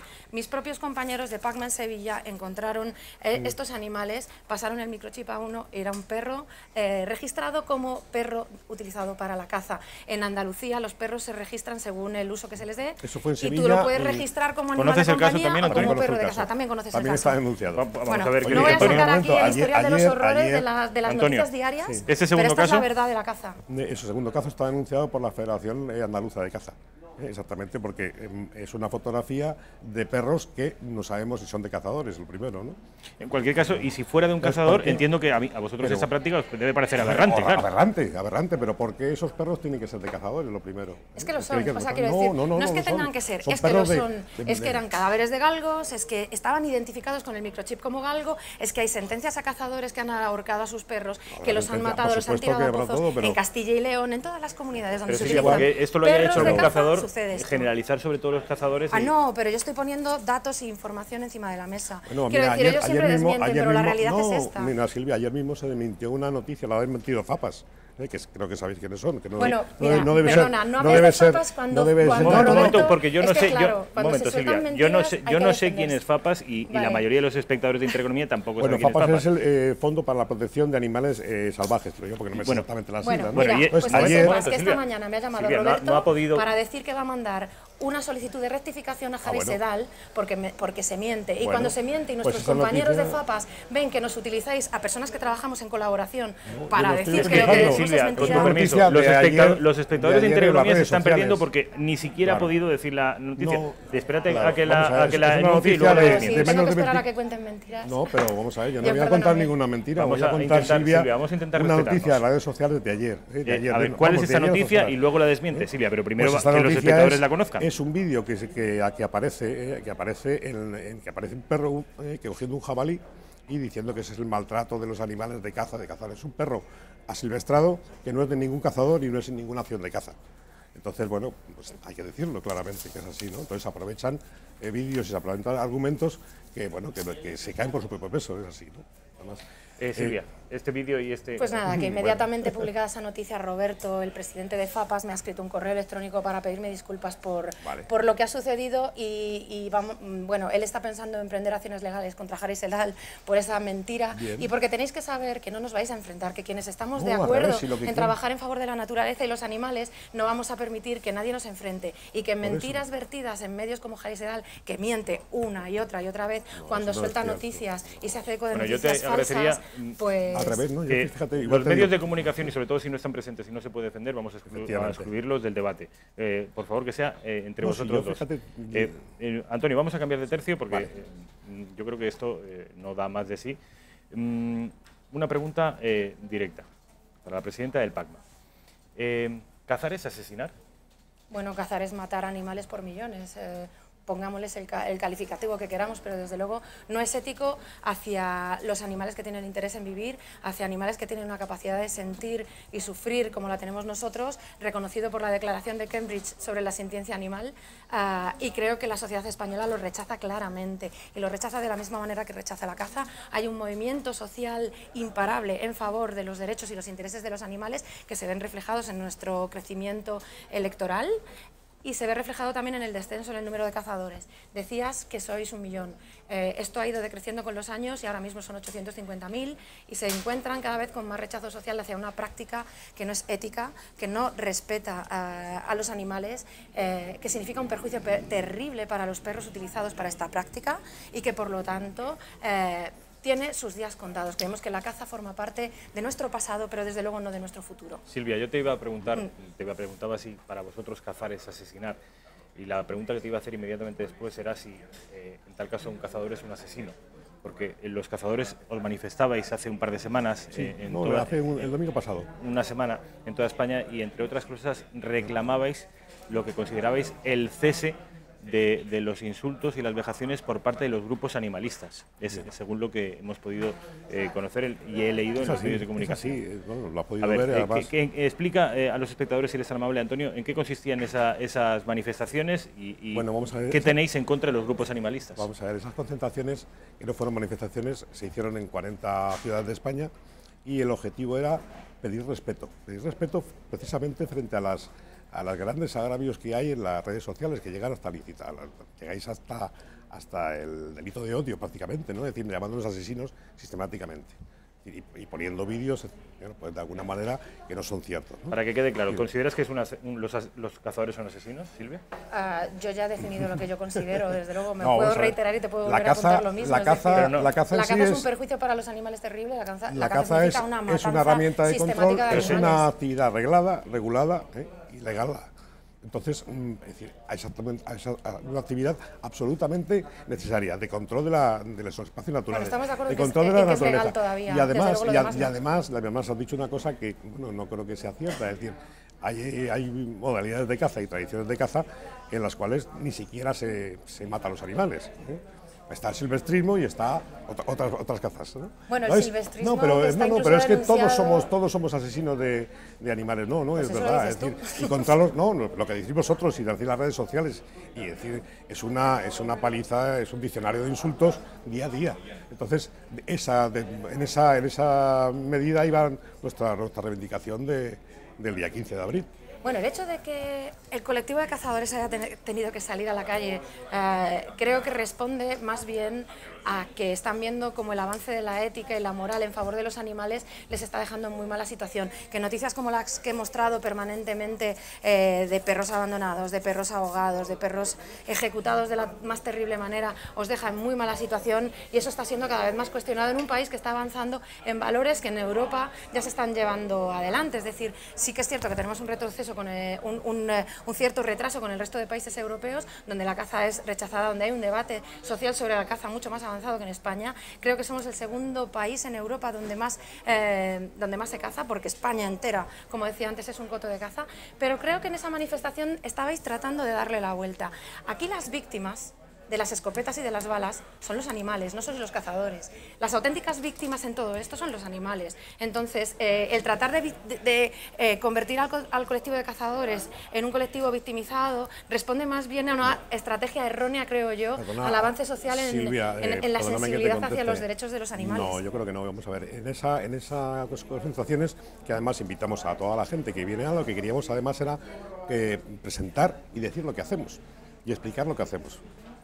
No vi ningún animalista ni ninguna persona ahí que estaban invitados. Yo respeto tu derecho a manifestarte. ¿A qué voy a ir concentración allí? No, pero que nada más lo dijimos, pues no, porque estuvimos hablando de muchas cosas, de la caza que yo creo que la sociedad realmente no la conoce. Entonces, primero, respeto a una actividad que está permitida, que además en toda Europa, por eso no fuimos a la en toda Europa va a más, como muy al contrario de lo que tú te crees. Sí.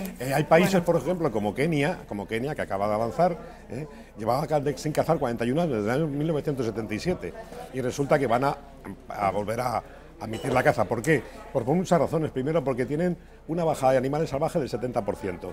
Tienen un furtivismo absolutamente grande, es decir, los animales los están matando porque están comiéndose los cultivos. Y además están perdiendo un porcentaje de PIB importante, claro, entonces se han dado cuenta. Entonces, países que habían, que, como tú dices, muy avanzados, los menos avanzados son los que han prohibido la caza. Los más avanzados cada vez se caza más y la tienen como herramienta de control y lo ve todo el mundo. Yo quiero poner encima de la mesa, ahora que se está hablando del debate de la caza a nivel internacional, con respecto de la tauromaquia, en tanto que somos nosotros no el único país del mundo que la practica, pero sí el principal país del mundo que la practica, sí que es cierto que hay una parte de la sociedad española que ese excepcionalismo español lo critica. No es el caso de la caza se practica, hasta donde yo tengo entendido, al menos en toda Europa. ¿Me desmientes? Sí.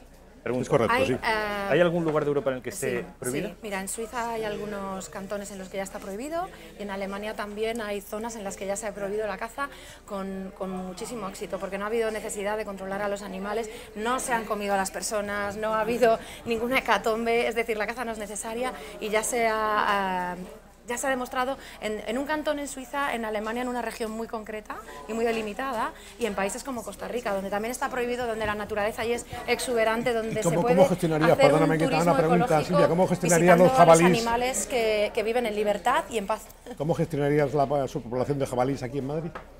Pues mira, es interesante, hablaba antes del éxito de la prueba piloto que se ha llevado en Barcelona a través de la Universidad Autónoma de Barcelona, con esta vacuna anticonceptiva que se ha llevado adelante en el Monte de la Collserola, con mucho éxito, pero con el mismo éxito que se ha llevado en otros países. Es decir, hay muchísimas maneras de controlar las poblaciones de animales, se pueden traslocar las poblaciones de animales a otro lugar.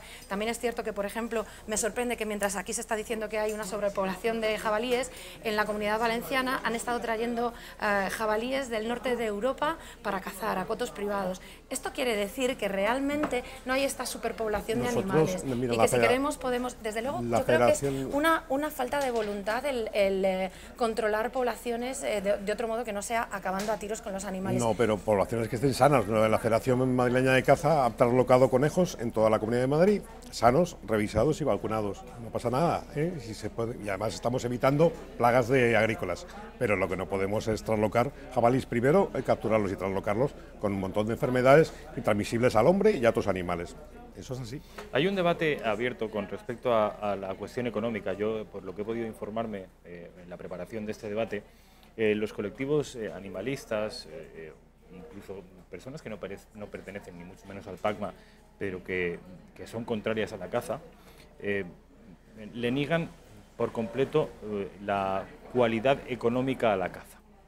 Yo quería preguntarte, Antonio, la caza desde un punto de vista económico, si trae beneficios, o si ese beneficio es endogámico, es decir, solo beneficia a los cazadores y a los dueños de los cotos, o si esto podría traer algún tipo de beneficio a la tierra donde se caza, claro, al país, y luego le rebates. Evidentemente, vamos a ver.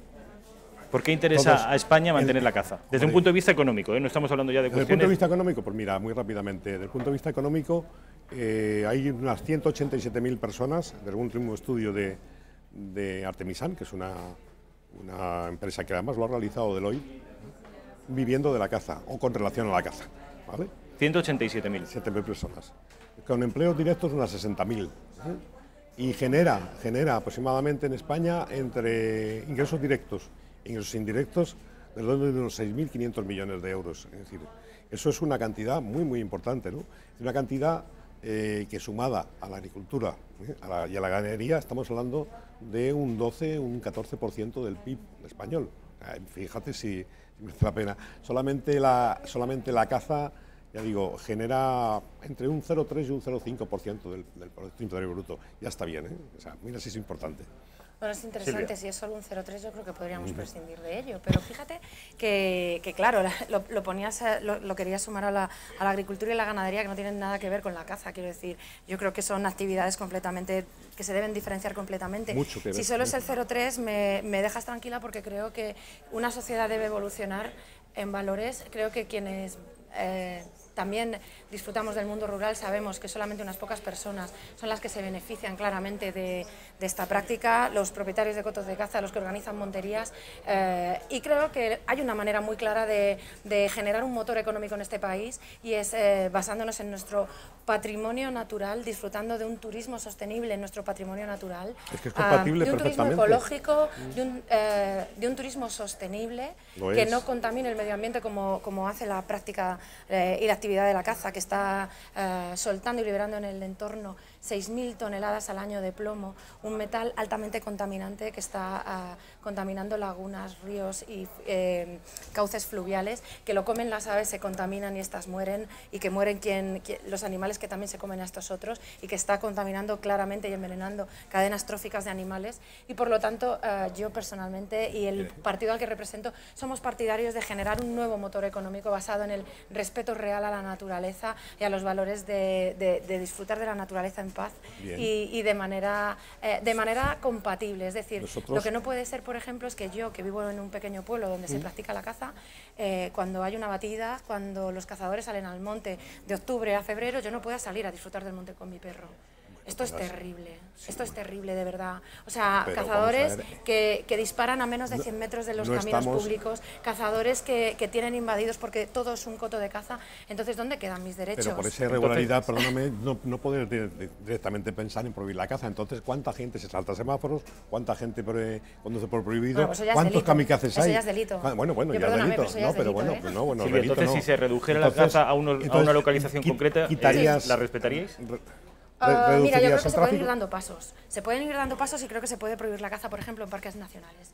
Es decir, parques naturales, parques regionales. Creo que es lo primero que deberíamos hacer, prohibir la caza en estos entornos protegidos, porque si lo que queremos es proteger estos espacios, no podemos convivir con la caza. Es decir, por ejemplo, la Sierra de Guadarrama. Lo que no puede ser es que haya niños visitando la Sierra de Guadarrama y gente cazando. Esto es impensable. Eso ha ocurrido toda la vida y es una herramienta de gestión pues yo no precisamente para los parques naturales. Hijos los llevar al colegio ya han llegado a ser parques naturales precisamente por esa razón, porque se ha cuidado mucho. La aspiración última de PACMA es reducir la caza a determinados ámbitos territoriales o la extinción completa. Nuestro objetivo es prohibir la caza como una actividad nociva, violenta y perniciosa para los animales. Desde luego iremos dando pasos, y yo sé que el futuro pasa por ir dando pasos, evidentemente. Si por mí fuera yo la prohibiría, pero ¿Y la pesca? Y la pesca también. Y la pesca también porque significa lo mismo para los animales. Yo sé que para determinadas personas es incomprensible, pero los peces también sienten, también sufren y es una actividad que perjudica a los animales. Y de hecho, podríamos poner un ejemplo, pero la pesca está esquilmando los mares, esquilmando los ríos. Entonces, evidentemente es un perjuicio para los animales que viven en los ríos y también para nuestros ecosistemas. A mí me llama la atención, Antonio, di lo que quieres decir. No, que me gustaría bueno, pues llegar a un sitio de encuentro, es decir, no es nada ni como dices, es decir, ver una cosa desde otro ámbito o de otro punto de vista, creo que es normal y además, pero tú te cargarías los 186.000 empleos que hay en España por la caza, no tiene ningún sentido. No, yo he propuesto es decir, un vamos motor a llegar a un económico acercamiento. alternativo. Es decir, vamos a ver, yo creo que no creo que cuando nosotros estemos cazando o en tu pueblo estén cazando, tú no puedes salir al campo. Por supuesto que se puede salir al campo. A lo mejor en un momento dado, no, ningún riesgo, hombre. Nosotros sabemos perfectamente distinguir a una persona de cualquier pieza de caza, que se pueda cazar además, ¿no? Es absurdo. Es decir, yo creo que llegar a esos extremos, o sea, llegar a un extremo tan feroz en la defensa, yo creo que no. Hay un aspecto en el que coinciden, les va a llamar a ustedes la atención, pero en la fase de documentación para preparar este debate, hay un aspecto que tanto unos como otros reivindican como propio, tanto el sector animalista como el sector de los cazadores, y es la protección activa de la naturaleza. Es la bandera, obviamente, de los animalistas, pero también es una bandera que reivindica para sí los cazadores. La caza es protección activa de la naturaleza. Esto lo asumes y lo defiendes, por Antonio. Supuesto. ¿Por qué? Vamos a ver. Lo he dicho desde el principio, nosotros extraemos lo necesario. Si hay una sobrepoblación, la limitamos. Si hay una infrapoblación, la mantenemos para que no baje. Entonces, y además ponemos de comer a los animales, cuidamos los hábitats, limpiamos el monte, que mucha gente cree que los cazadores seamos el monte. Vamos detrás de muchos excursionistas quitando papeles. Sí, es verdad, no te rías. Es decir, no me imagino si no, que vayan los cazadores detrás de los excursionistas porque saldríamos en cualquier espantados. coto de caza y verás cómo están de limpios, ¿no? Entonces, cuidamos fíjate, somos vigilantes del campo. Hemos evitado muchas veces incendios, estamos mucho tiempo en el campo, como cualquier persona. Entonces, yo creo que en ese aspecto somos absolutamente conservacionistas, por supuesto, como los que más. Mira, hay una noticia, y además está publicada por varios medios, y es que donde la caza se practica se está acabando con la biodiversidad y con especies enteras de animales. La práctica de la actividad de la caza es responsable de la extinción de más de una decena de especies que ya no viven en este planeta.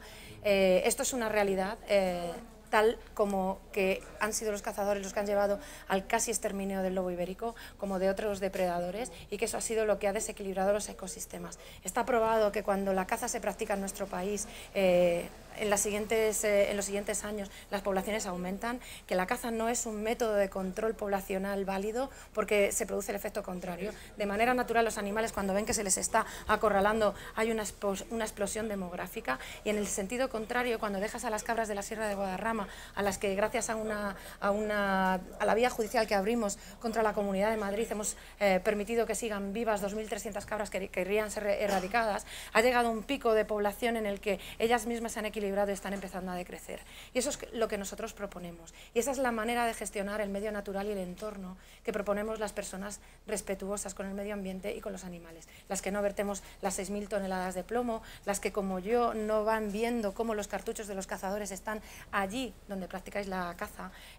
Y yo te digo, a mí me daría miedo que me siguieran los cazadores, porque no es cierto que vosotros alimentéis a los animales en periodos de falta o escasez de alimentos porque queráis ayudar directamente a los animales. Lo hacéis porque queréis mantener a los animales a los que queréis luego disparar y matar. Silvia, no. No engañemos a nadie, no engañemos a las nadie. especies cinegéticas, las especies no cinegéticas.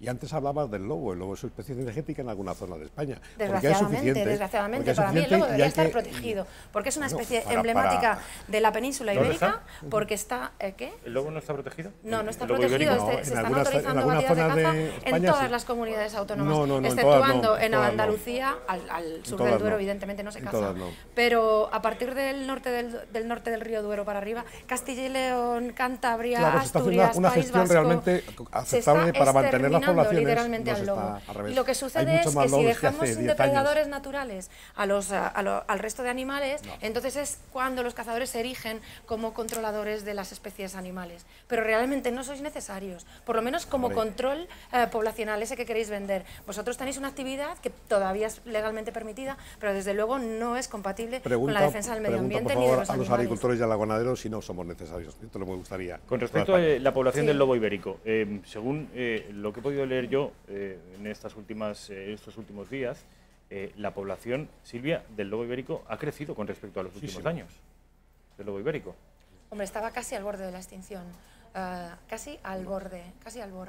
Entonces ahora lo que hace falta es un censo. ¿De las caza?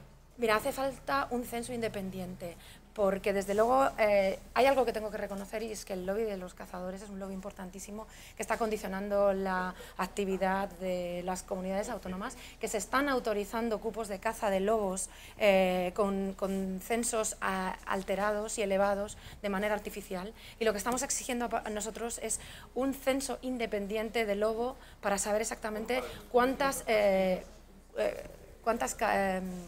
¿Cuánto número de animales hay de lobo ibérico? Porque no es cierto, lo que se está haciendo es... Los censos que están autorizando todas las consejerías de Medio Ambiente o de Agricultura, los competentes en materia, son los razonables y los adecuados, y están en consonancia con la cantidad que hay con el claro, número de lobo. Yo lo niego, bueno, desde luego. No, pero vamos a ver, el regulador, que es en este caso las consejerías, es decir, hace sus censos, y yo no puedo poner en duda Fíjate, a la ¿sabes propia administración de en alguna su sentencia que hemos funcionamiento, conseguido ganar a la Junta de Castilla y León, en la que las órdenes de caza anuales que dan han sido paralizadas porque no tenían siquiera el censo de poblaciones para autorizar el número adecuado de animales que había que controlar? Y digo controlar porque es un eufemismo para decir matar.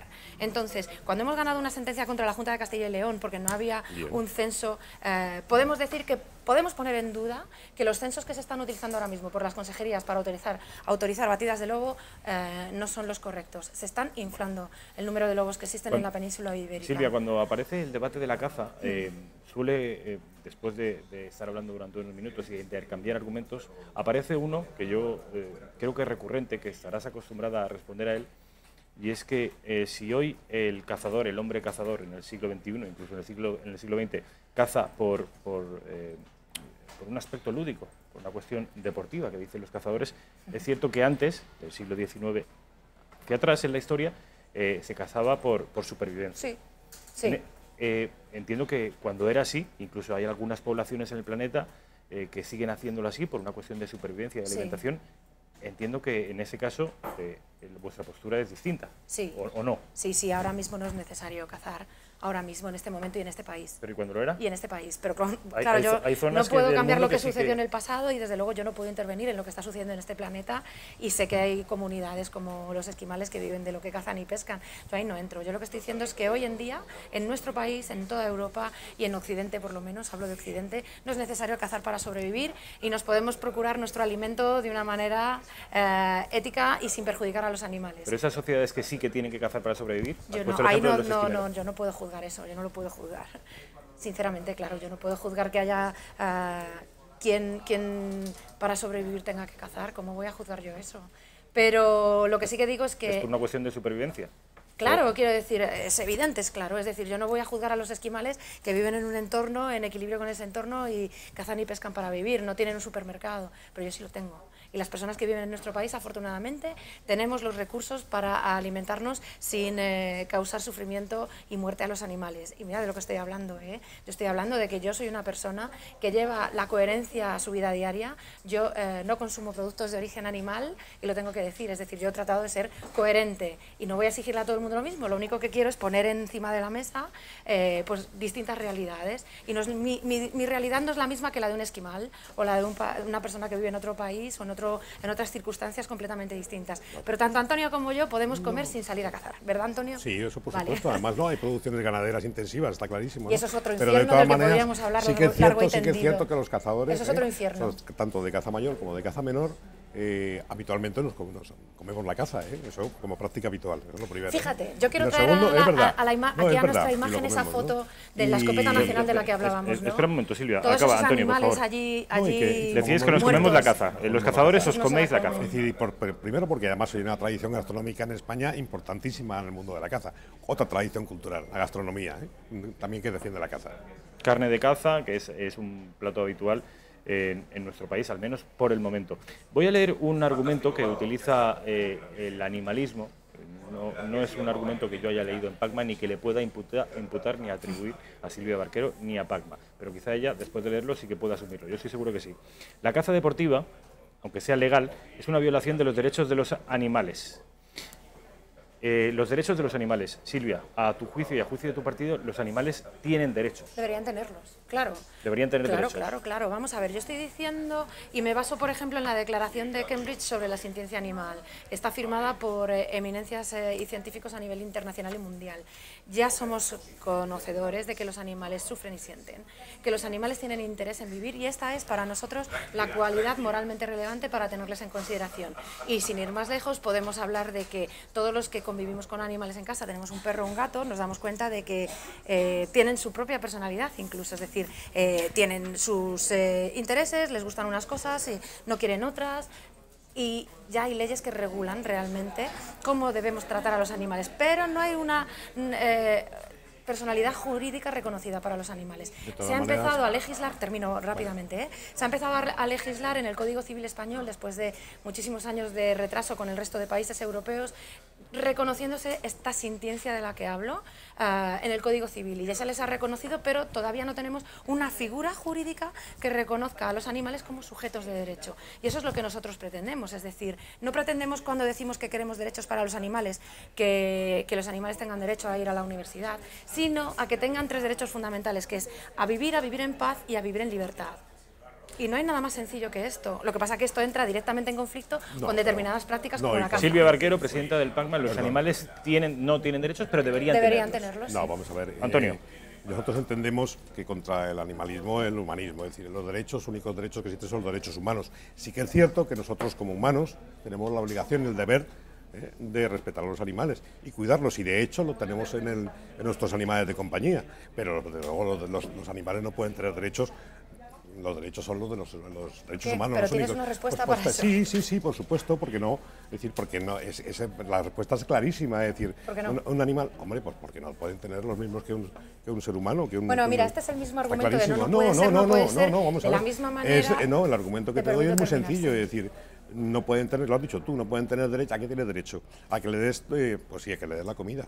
Pero nada más, ¿qué ha derecho aquí? ¿A que vaya a la universidad? Bueno, los niños también tienen derechos. No, y no hombre, tienen perdona un momento, no, los derechos únicos que hay son los derechos humanos. Deberes claro. con los animales, todos, y cuidarlos hasta siempre, pero nada más. Mira, hay un ejemplo claro, es decir, los animales, por supuesto, nosotros pretendemos que tengan derechos básicos, que no entrarían en conflicto con los derechos de los seres humanos, cuidarles. Pero verás, creo que el argumento que nos lleva a decir que los animales no tienen derechos es el mismo que nos lleva a decir que los esclavos no tenían derechos, que las mujeres no tenían derechos, que las personas de determinado sexo o religión no tenían derechos, y creo que estamos ante una nueva frontera moral, ética y civilizatoria. Sí, y es sí, que es una corriente mundial imparable la que reclama también consideración moral y legal para los animales. Entonces, esto ya se está dando, y termino con esto. ¿Hasta qué Esto ya nivel se de está animales dando. Mira, te vas? el ejemplo es que hay organizaciones internacionales que están luchando para que se otorgue esta consideración a determinados animales, y ya se ha conseguido otorgando el habeas corpus, por ejemplo, que es un derecho que solo se aplica a los seres humanos, a determinados animales. Se ha conseguido con una chimpancé que estaba recluida en un zoo, con una orangutana y con algún otro animal, que de la misma manera han sido trasladados a santuarios de animales donde han dejado de estar privados de libertad. Ya hemos empezado a reconocer el derecho a la libertad de algunos animales en este planeta. Bueno. Antonio García, yo quería preguntarte, Silvia, acabas de hacer una comparación entre la lucha de las mujeres, de los esclavos, de los negros, con los animales. Sí, sí, completamente, completamente. Esta es una línea continua. No, perfecto, quería confirmar. Sí, mira, hay una línea continua en la consideración. Pero unos son seres humanos y otros son animales. Sí, claro, pero ¿sabes qué pasa? Que esta manera de pensar que ahora exponemos siempre ha sido el hombre blanco, era el que solo tenía derechos, los negros no. Comparando el racismo con... Sí, lo estoy comparando. ¿Hasta dónde quieres llegar? Pero ¿hasta qué nivel de animales? ¿Hasta qué? ¿A los invertebrados? ¿A las larvas? ¿A los vegetales? ¿A dónde vas? Nuestro argumento es que hay una cuestión moralmente relevante para tener en consideración a los animales, sin olvidar que nosotros también somos animales, tendremos otras cualidades, por supuesto, distintas a las de los animales, pero el ser humano también es un animal. Y por lo tanto lo que estamos pretendiendo es que se tenga en consideración la cualidad moralmente relevante de esta capacidad para sentir, que es lo que ha hecho que se recoja en el Código Civil, que los animales no son cosas, que son seres con una capacidad, y esa es la capacidad que ahora nos tiene que hacer construir una nueva legislación que otorgue a los animales esa consideración de sujeto jurídico. Y no es ninguna locura, lo que estoy diciendo es que si los animales no son cosas, a nivel legal, entonces ¿qué son? Y lo que son es sujetos, es decir, detrás de los ojos de un animal que siente y sufre, hay alguien y no algo. Y esta manera tan sencilla de explicarlo, en el futuro se transformará en leyes que les consideren, no como ahora. No es solamente el deber de protegerles, sino el deber de considerarles y que a futuro tengan un representante legal como lo pueda tener un niño. Cuando un niño solo puede tener derechos y no deberes, nos encontramos en la misma situación. A ver, Antonio García. Vamos a ver. Con respecto a la exposición, porque esto ya trasciende el debate estrictamente cinegético y se instala en un debate filosófico, moral, que yo entiendo que es interesantísimo. Y que yo agradezco que se tenga que interesantísimo se dé. Yo agradezco mucho porque que se dé. lo cierto es que las tesis de PACMA, las tesis de la presidenta del PACMA, son cada vez más mayoritarias. Y esto es un debate, ya digo, de trascendencia intelectual, filosófica y moral. Antonio. Insistir, los únicos derechos que existen son los derechos humanos, es evidente.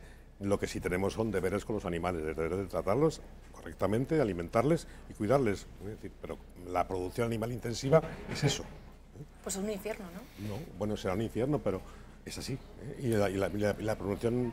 Bueno, pues hay mucha gente que ya lo rechaza, no, claro. pero es así. Esa es la cuestión, que nos encontramos mucho, ahora en un momento estamos en el siglo XXI, que se está cuestionando el status quo con respecto a lo que estamos haciendo con los animales. Lo que antes era válido ahora ya no lo es.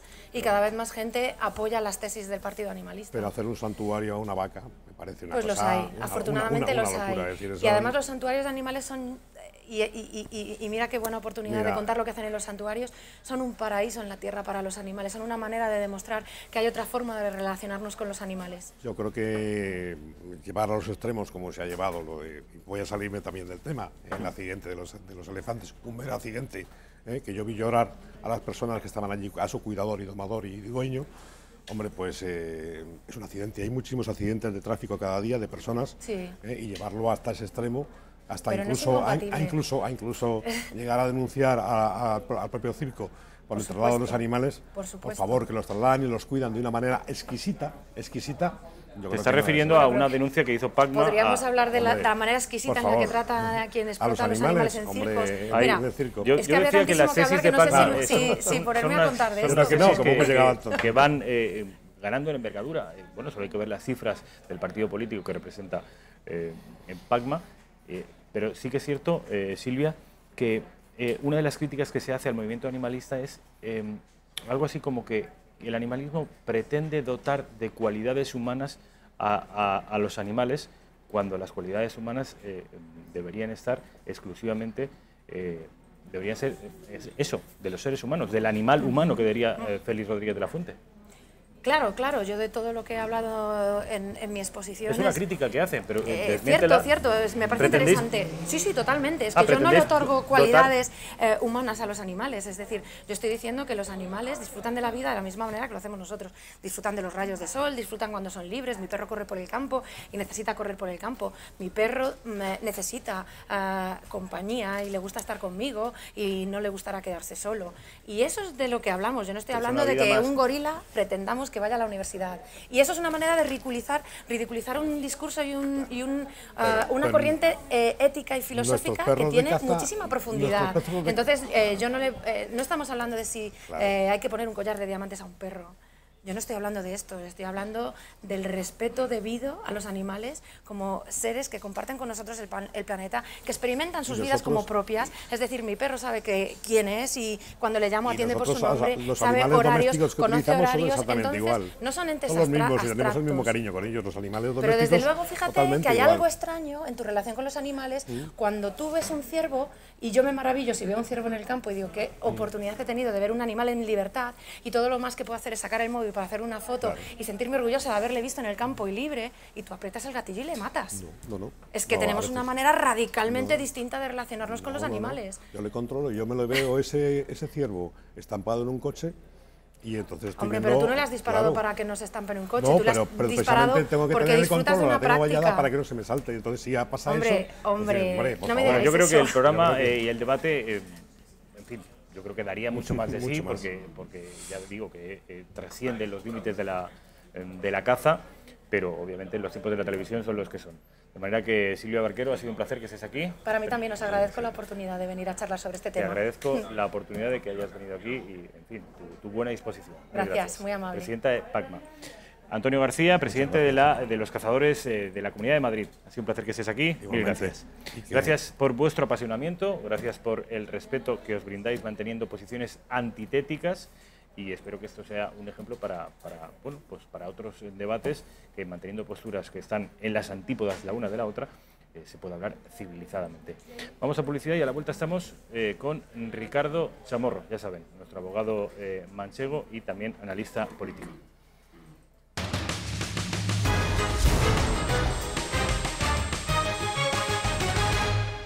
Sobre este asunto creo que lo más relevante es que Cristina Cifuentes ha hecho lo que tenía que hacer.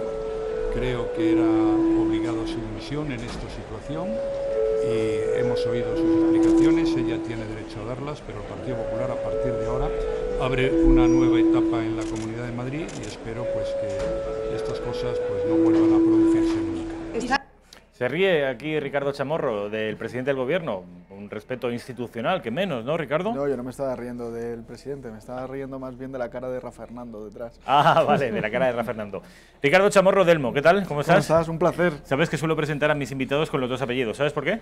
Sí, ya me lo dijiste el otro día. Ya te lo dije, ¿no? Sí, una tradición hispánica. Una tradición hispánica, efectivamente. Frente, digamos, a otras culturas anglosajonas, por ejemplo, que solo utilizan el primer apellido. Incluso cuando se casan, heredan lo transfieren a su mujer. A su mujer, es una cosa tremenda. Yo no sé cómo no están las feministas allí. Bueno, Ricardo Chamorro Delmo es abogado, es analista político, es cazador, por cierto. Hemos tenido un debate con respecto de la caza. Vaya debate. Y me gustaría que Ricardo nos diera su opinión con respecto a lo que ha ocurrido con Cristina Cifuentes. Saben ustedes que hemos estado hablando y analizando con Alba Vila y con Javier Torres la última hora, y es que Cristina Cifuentes ha dimitido como consecuencia, en realidad ha sido la puntilla de un vídeo de Oque Diario en el que aparecía ella dando cuenta de unas cremas que había robado en total, un montante total de 40 euros, que es lo que ha derrocado su gobierno. Ricardo. Bueno, vamos a ver, está clarísimo que tenía que dimitir. Yo creo que era la puntilla, como bien has dicho. Es decir, después de todo el problema que hubo con lo de la Universidad del Rey Juan Carlos y el máster, esto ha sido, llegamos, definitivo, ¿no? El vídeo este. Me imagino que ya la habrían presionado para que dimitiera y como no lo ha hecho, efectivamente alguien ha filtrado este vídeo, que tampoco es un vídeo que por lo visto ya había salido en la prensa, es decir, no de manera marginal, pero ya había salido efectivamente y no se había sacado de manera tan importante como ha salido en todos los medios de comunicación. Por lo tanto, yo creo que es una señal inequívoca que puede llegar a ser fuego amigo, como están diciendo en algunos medios, y para decirle, oye, mira, te tienes que ir, no queremos que estés presidiendo el 2 de mayo en la Comunidad de Madrid, y por lo tanto, pues dimite ya de una vez, ¿no? Aparte que, bueno, es que era inevitable. Ella ha tenido el apoyo muy importante de María Dolores de Cospedal, yo creo, de la secretaria general del partido, que ha estado con ella, porque además creo que son, desde el punto de vista político, pues era un apoyo. Pero claro, en el Partido Popular últimamente, y sobre todo en la Comunidad de Madrid, están pasando cosas brutales, ¿no? Y yo creo que es muy difícil que levante este partido en la Comunidad de Madrid, después de lo que pasó con Esperanza Aguirre, con los imputados, con las distintas tramas, el tema de corrupción, y ahora mismo con lo de Cristina Cifuentes. Pues efectivamente, como dice el presidente del Gobierno, se abre una nueva etapa, pero no sabemos qué nueva etapa está, porque ante qué nueva etapa estamos, porque hay es decir, ahora mismo todas las figuras relevantes del PP madrileño están fuera. No sé qué renovación, me imagino que ya tendrán pensado nuevas renovaciones y nuevos cargos, pero el Partido Popular yo creo que sale muy dañado en la Comunidad de Madrid, siendo una referencia importantísima a nivel nacional. Es decir, es que ahora mismo el Partido Popular, en los grandes feudos donde funcionaba perfectamente, como podía ser la Comunidad Valenciana, como puede ser la Comunidad de Madrid, están de capa caída. O sea, yo creo que las encuestas les van a dar que van a perder muchos votos, y son fundamentales esos votos para poder gobernar en España, evidentemente. Pero desde Génova el análisis que hacen es el siguiente: ¿cómo es posible que estemos perdiendo, estemos desangrándonos electoralmente a favor de Ciudadanos si estamos sacando el país de la crisis, si crecemos por encima del 3% y lideramos el índice de crecimiento de todos los países de la Unión Europea, si el paro no hace sino descender a cada nueva oleada? Si hemos aplicado el artículo 155, que era lo que nos pedía la gente, los que nos pedían nuestros votantes, si hemos destituido al presidente de la Generalitat y a toda la paradiplomacia catalanista, y sin embargo no entendemos, piensan en Génova, cómo es posible que no rentabilicemos, ni siquiera nos mantengamos, sino que nos estemos desangrando. ¿Tú sabrías responder a esa pregunta que estoy seguro que se hacen en el Partido Popular? ¿Por qué? Sí, no, seguro que se lo hacen. Lo que pasa es que a lo mejor la estrategia... Primero, que yo no estoy de acuerdo con que solamente la economía sea lo fundamental desde el punto de vista político. Es decir, hay muchísimos análisis, muchísimos libros que hablan de que efectivamente el voto no se basa tanto en la racionalidad, por lo menos en franjas menores de 40 años, sino en la emoción. Es decir, la democracia al final tiene muy en cuenta el proyecto político, digamos, las emociones, los valores que defiende, digamos, cada partido, y por lo tanto, efectivamente, el tema tecnocrático, el tema económico, en determinadas franjas, digamos, de voto mucho más racional, superiores a los 40 años, sí se tiene muy en cuenta el voto más conservador, ¿no?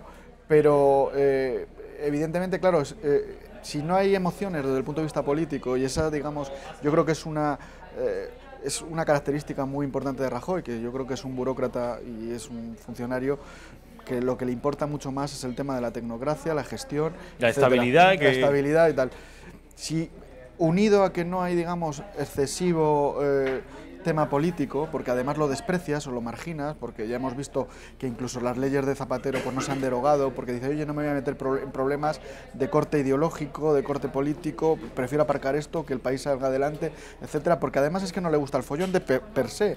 Es decir, ya no es una cuestión tampoco del tema económico, a lo mejor aunque estuviéramos bien económicamente, es que a él no le gusta ese tipo de debates, ¿sabes? Él es un tecnócrata, entonces...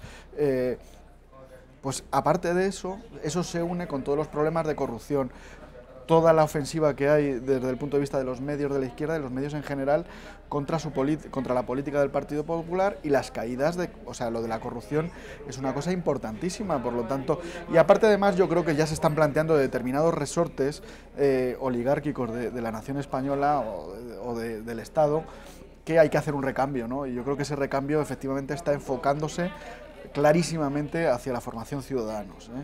Ciudadanos ahora mismo pues ya han cambiado de lo que eran antes, que eran socialdemócratas, ahora dicen que son liberales, están muy enfocados, digamos, en una línea tipo Macron, que también hemos visto que en Francia, que es nuestro país vecino, clarísimamente pues es un gran contenedor que se ha cargado a las anteriores formaciones tradicionales, como el Partido Socialista o el Partido Conservador de Sarkozy en Francia, han desaparecido del mapa, y ahora es un gran contenedor tecnocrático de una persona que también es muy carismática, muy populista desde el punto de vista dentro del Estado, pero es muy populista, Y yo creo que aquí en España ya se ha llegado a la conclusión por determinada gente que el recambio tiene que venir de Ciudadanos. Entonces, yo creo que el Partido Popular ahora mismo puede pegarse, si en las elecciones no les va bien, puede tener un desplome, y sobre todo porque como no hay ningunas señales de que Rajoy quiera ceder su sitio o que haya una renovación,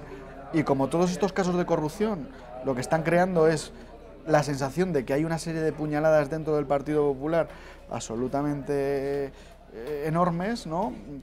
Pues puede hacer que el partido no tenga capacidad ni de regeneración ni de seguir para adelante, porque todos, vamos a ver, todo el peso que tiene de todas estas cuestiones que están dejándose en la cuneta, desde Bárcenas, la Gürtel, ahora lo del tema de Cristina Cifuentes, los espionajes que hubo en la Comunidad de Madrid, la lucha entre Gallardón y el anterior presidente de la Comunidad de Madrid. Aguirre. Bueno, Aguirre, exactamente, Aguirre, pero entonces, eso lo que hace es que mina mucho la base del partido, y aunque Rajoy se mantenga, que también es otra persona que es lo que pretende al final es mantenerse en el poder, pues el partido está totalmente deshilachado, es decir, las comunidades humanas están desilusionadas, no hay una ilusión de proyecto, y desde el punto de vista político está totalmente estancado el partido, ¿no? Yo creo.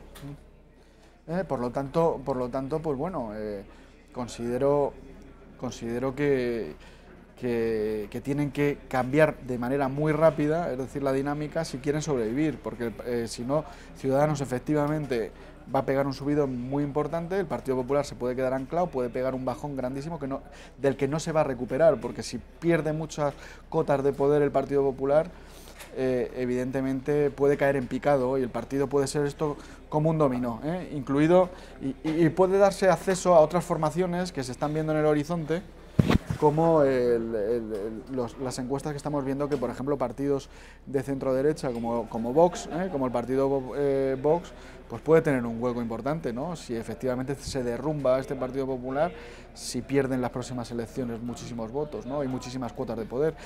Hay que tener en cuenta que la Comunidad de Valenciana ya la ha perdido, la Comunidad de Madrid está cogida con pinzas, está ahora mismo en coalición, es decir, cuando han tenido aquí fuerza hegemónica, están en coalición con Ciudadanos, y la presidenta de la Comunidad de Madrid ahora mismo se ha ido fuera, Esperanza Aguirre está fuera, incluso tenemos gente en la cárcel del Partido Popular, por lo tanto, pues no sé. Es una crisis absoluta, quizá la más grave por la que ha atravesado el Partido Popular en su historia. Vamos a ir a publicidad y seguimos, Ricardo, no te preocupes, que seguimos contigo. Perfecto. Después de la publicidad, nada, un minuto. Estupendo.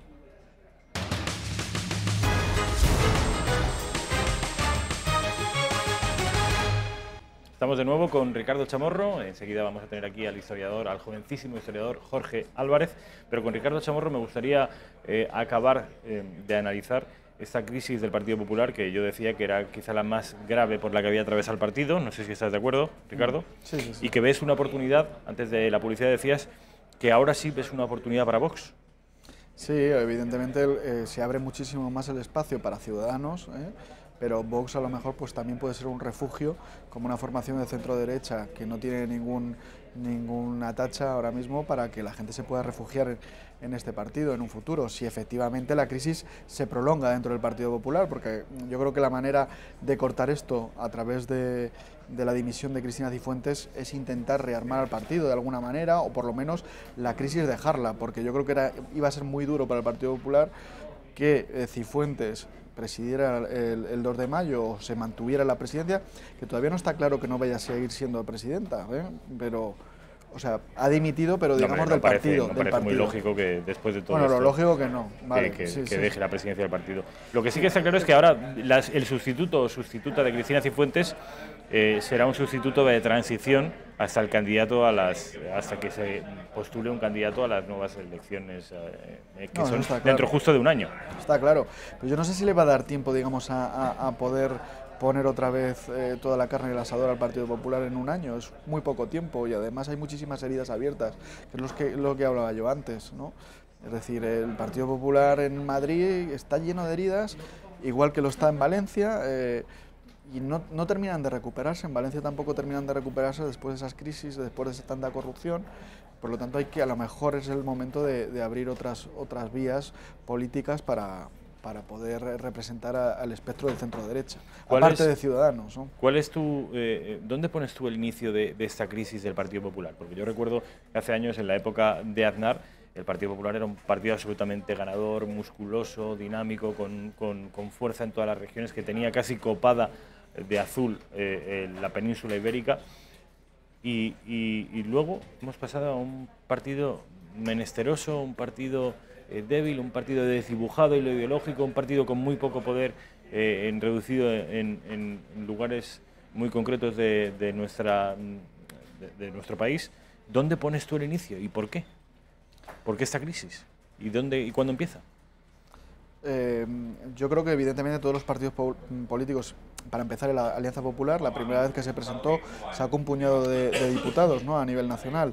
Luego, digamos, se concentró ahí la esperanza de todo el sector ideológico del centro-derecha y fue una fuerza aglutinante que fue evolucionando hacia el Partido Popular de José María Aznar, que aglutinaba a todo el centro-derecha, liberales, conservadores, incluso socialdemócratas, pero conservadores de centro, y por lo tanto, pues el Partido Popular de Aznar era una esperanza. El Partido Popular de Rajoy ahora mismo, digamos, en ese esquema de subir y mantenerse en las legislaturas de Aznar y al principio con Rajoy, ahora mismo está para abajo. Dentro de la propia evolución de los propios partidos, el tocar el poder se desgasta, pero además todos los casos de corrupción ahora mismo, ten en cuenta que cuando el Partido Popular de Aznar era la alternativa a la corrupción del Partido Socialista, que nos acordamos muchos de lo que había a finales de los 80 y principios de los 90, de toda la corrupción, de todo el tema de los GAL, de Matesa, etcétera, ¿no? Entonces, bueno, eso es previo, ¿no? Pero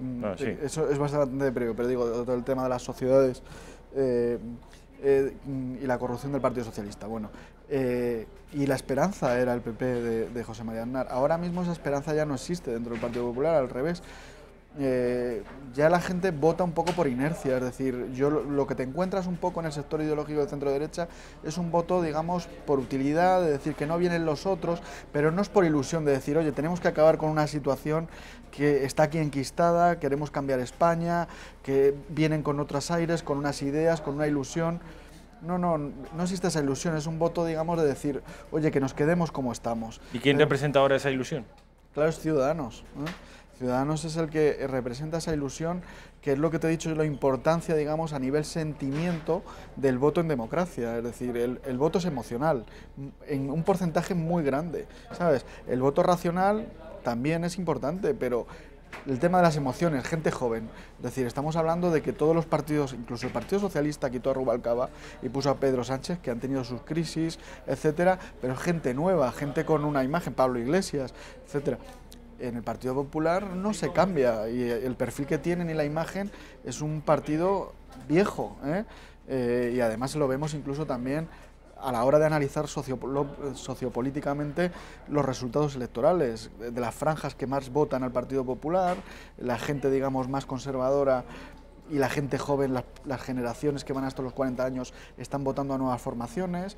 Es cuestión de tiempo, ¿no? Entonces, el Partido Popular no está haciendo esa regeneración, ese cambio, y le puede costar muy caro, porque estamos hablando de unas elecciones de aquí a un año, y esto que se llevaba diciendo desde hace mucho tiempo, digamos desde las anteriores europeas, ya se decía que el Partido Popular y el Partido Socialista tenían que regenerarse. El Partido Socialista sí lo hizo, les ha costado, han tenido una crisis brutal, es decir, han tenido lo que podemos recordar en Ferraz, que estaban ahí encerrados, los viejos contra los nuevos, lo que ha pasado con Pedro Sánchez ha sido increíble, pero sí han cambiado, van a perder muchísimos votos, pero sí han cambiado. El Partido Popular se ha quedado como está y el desgaste ha sido brutal, y entonces puede ocurrir que tengan una auténtica debacle, una auténtica debacle. Menudo panorama el que pinta Ricardo Chamorro para el que ha venido siendo el partido hegemónico en el centro-derecha en nuestro país. Yo lo cierto es que comparto el 90% de su análisis. El Partido Popular se va a enfrentar a una debacle electoral inminente, porque la precampaña electoral empezará después de verano. Recordemos que en mayo hay una triple elección: locales, autonómicas y europeas. Y el Partido Popular, desde luego, no está en las mejores condiciones. Quizá está en las peores condiciones desde que existe Alianza Popular.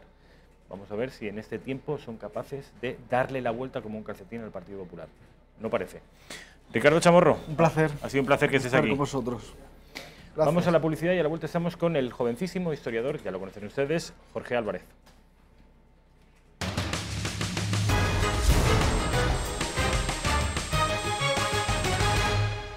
¿Qué tal? ¿Cómo están? Ya estamos en la última parte de nuestra singladura de todas las tardes. Son las 20, 10 minutos, las 20 y 11 ya. Nos quedan 19 minutos para hablar con Jorge Álvarez. Jorge, ¿qué tal? ¿Cómo estás? Muy bien, Rafael.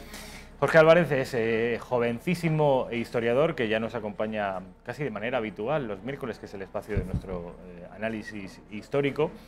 Jorge, ¿cuántos años tienes? 23. ¿Qué les parece? 23 añitos. Y toda esa sabiduría, bueno, ya es historiador. ¿Y cuál es, estás haciendo ahora? ¿Un máster de...? Estoy con el máster de Política Internacional para completar un poco la carrera de Historia. Máster de Política Internacional. Y será quizá en inglés, ¿no? El máster. En parte, sí, en parte inglés, y además a mí sí que me encantaría poder terminar estudios en Inglaterra, sobre todo, que creo que en esto de la educación, en otras cosas no, la pérfida Albión no, pero en educación es un referente. Sí, desde luego. En educación y mal que nos pese, muchas otras cosas. Son, junto con los primos, junto con el tío Sam, los que manejan la geopolítica y los dineros a nivel mundial. Bueno, los dineros están también los judíos por ahí, pero vamos, los anglosajones son los que cortan y sobre todo los que escriben el relato histórico, cultural y político en esta época que nos ha tocado vivir. Jorge Álvarez va a hablarnos hoy sobre el gran duque de Alba. Saben ustedes quién era este señor, este español, Álvarez de Toledo, al que en los Países Bajos españoles a los niños se les asustaba con que iba a venir el duque de Alba y les iba a hacer algo no demasiado bueno. Cuéntanos, si te parece, como siempre, Jorge, vamos a ir de lo general a lo particular. Vamos a situarnos en la época, quién reinaba, qué conflictos había, y luego vamos hasta la figura de este hombre y qué hizo. Vale, pues precisamente me ha hecho gracia que comentases esto de que al final son un poco los anglosajones los que cortan el bacalao, ¿no?, en la historia, porque el duque de Alba es un personaje que seguramente debería figurar en muchos libros de historia como uno de los grandes comandantes militares de la historia. Y es verdad que al final, pues, entre que aparece por ahí Nelson, aparece Washington y aparece alguno más, pues se queda siempre fuera, ¿no?, de la foto, cuando realmente en el siglo XVI fue uno de los grandes revolucionarios de la guerra y del arte militar. Durante los reinados de Carlos V y de Felipe II, en esa época en la que España precisamente llega, ¿no?, a su culmen como imperio, y sobre los hombros de este personaje, del duque de Alba, va a recaer en gran medida el peso de sostener militarmente todos los compromisos de la monarquía. Yo siempre le llamo, un poco medio de broma, pero también medio en serio, el apagafuegos, ¿no?, de Carlos V y sobre todo de Felipe II. El apagafuegos de Carlos V y Felipe II, que, como bien ha recordado Jorge, se trata de nuestro imperio en su máximo apogeo, no en su máxima extensión, porque eso vendría luego, pero sí en su máximo apogeo y en la época más belicosa, cuando más reclamaban grandes militares nuestras armas, las armas españolas.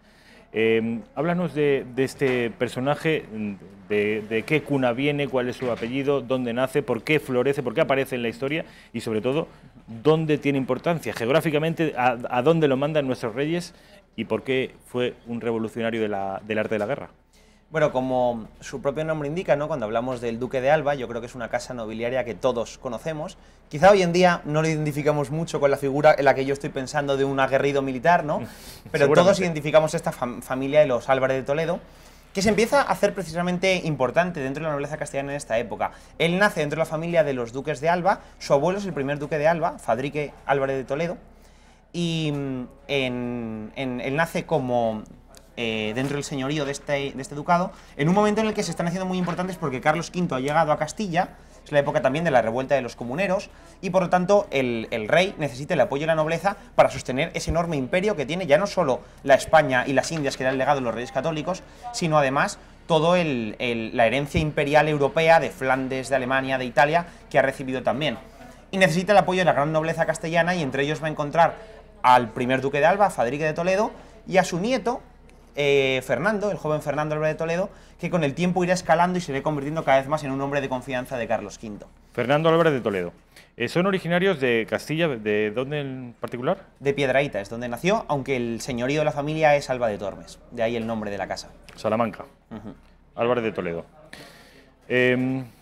Primero sirve al rey, a Carlos I, y luego sirve a su hijo, ¿no es así? Eso es. Primero va a ser general durante la época de Carlos V y estará acompañándole en muchas de sus campañas, hasta el punto de que Carlos V llega a fiarse tanto de él que le nombra dos cosas muy importantes. La primera, mayordomo general de Castilla, que en esa época era, como decir, el jefe de la administración real dentro de todo el Reino de Castilla. Estamos viendo una imagen del propio Fernando Álvarez de Toledo. A Fernando Álvarez de Toledo con el collar del Toisón de Oro, ¿no? Esa, la orden militar más prestigiosa de España, en la cual Carlos V se lo dio por recompensa a sus victorias. Entonces le nombra mayordomo de Castilla y además le nombra preceptor directo de su hijo, del príncipe de Asturias, Felipe, el joven Felipe, luego Felipe II. Entonces, el trato que van a tener Felipe II y el duque de Alba va a ser muy cercano porque durante toda su infancia y su juventud, Felipe se va a formar con esta figura un poco de tutelaje muy rigurosa, porque Fernando Álvarez de Toledo era un hombre austero y riguroso, pero también con mucha confianza, que será la del duque de Alba. O sea que tenía Fernando Álvarez de Toledo y Felipe II una relación casi paterno-filial, ¿no? Por edad. Álvarez de Toledo era mayor que obviamente que el rey Felipe II y mantenía Felipe II la misma confianza en Álvarez de Toledo que la que había tenido su padre, ¿no? Era una figura que...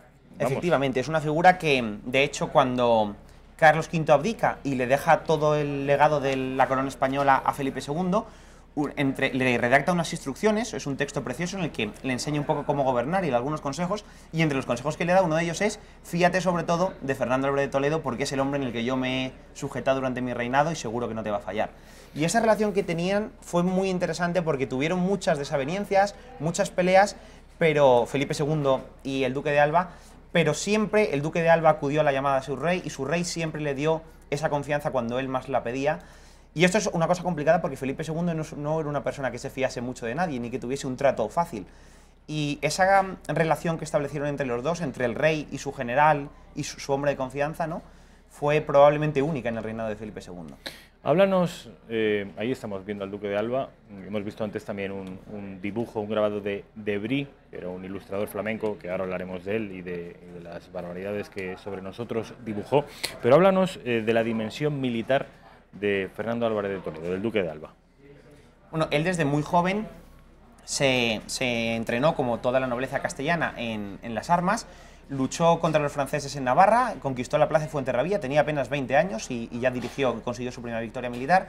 Y luego a partir de ahí estuvo prácticamente en todas partes. Luchó en Italia, en la campaña de Pavía, en la invasión de Francia a la Provenza, luchó en Argel y en Túnez y acompañó a Carlos V en Alemania y fue de hecho uno de los generales con más protagonismo en la victoria de Mühlberg sobre las tropas protestantes alemanas. Entonces su carrera militar ya durante la época de Carlos V fue muy prolífica y continuó con Felipe II.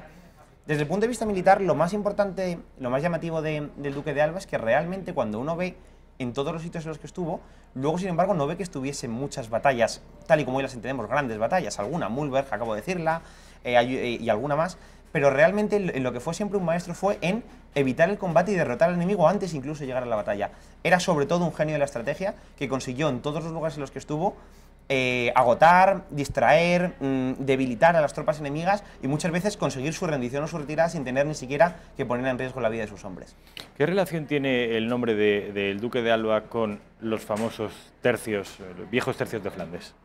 Absoluta, porque la primera vez que los tercios entran en Flandes, como va a ser con el duque de Alba, en 1567, cuando empieza a aparecer la herejía protestante, en concreto el calvinismo, además su rama más dura, aparece en Flandes. Y eso es una cosa que preocupa enormemente a Felipe II, porque para él es pavoroso tener el brote del protestantismo dentro de sus reinos. Y entonces encomienda a su hombre de confianza, al duque de Alba, que marche con el ejército de Italia con lo mejor que tenían, los tercios viejos, el tercio de Nápoles, el tercio de Sicilia, el tercio de Lombardía y el tercio de Cerdeña, que marchen a través de toda Europa hasta llegar a Flandes para poder asegurar el territorio. Y ahí es cuando surge el camino español, que a partir de entonces se utilizaría recurrentemente para conectar la parte norte y la parte sur del Imperio Español. Del milanesado a Flandes era el camino español. Atravesando los Alpes y por todo Centro Europa, y la primera vez que se recorre es en 1567 y lo descubre, lo inventa el duque de Alba. O sea, lo inaugura el duque de Alba,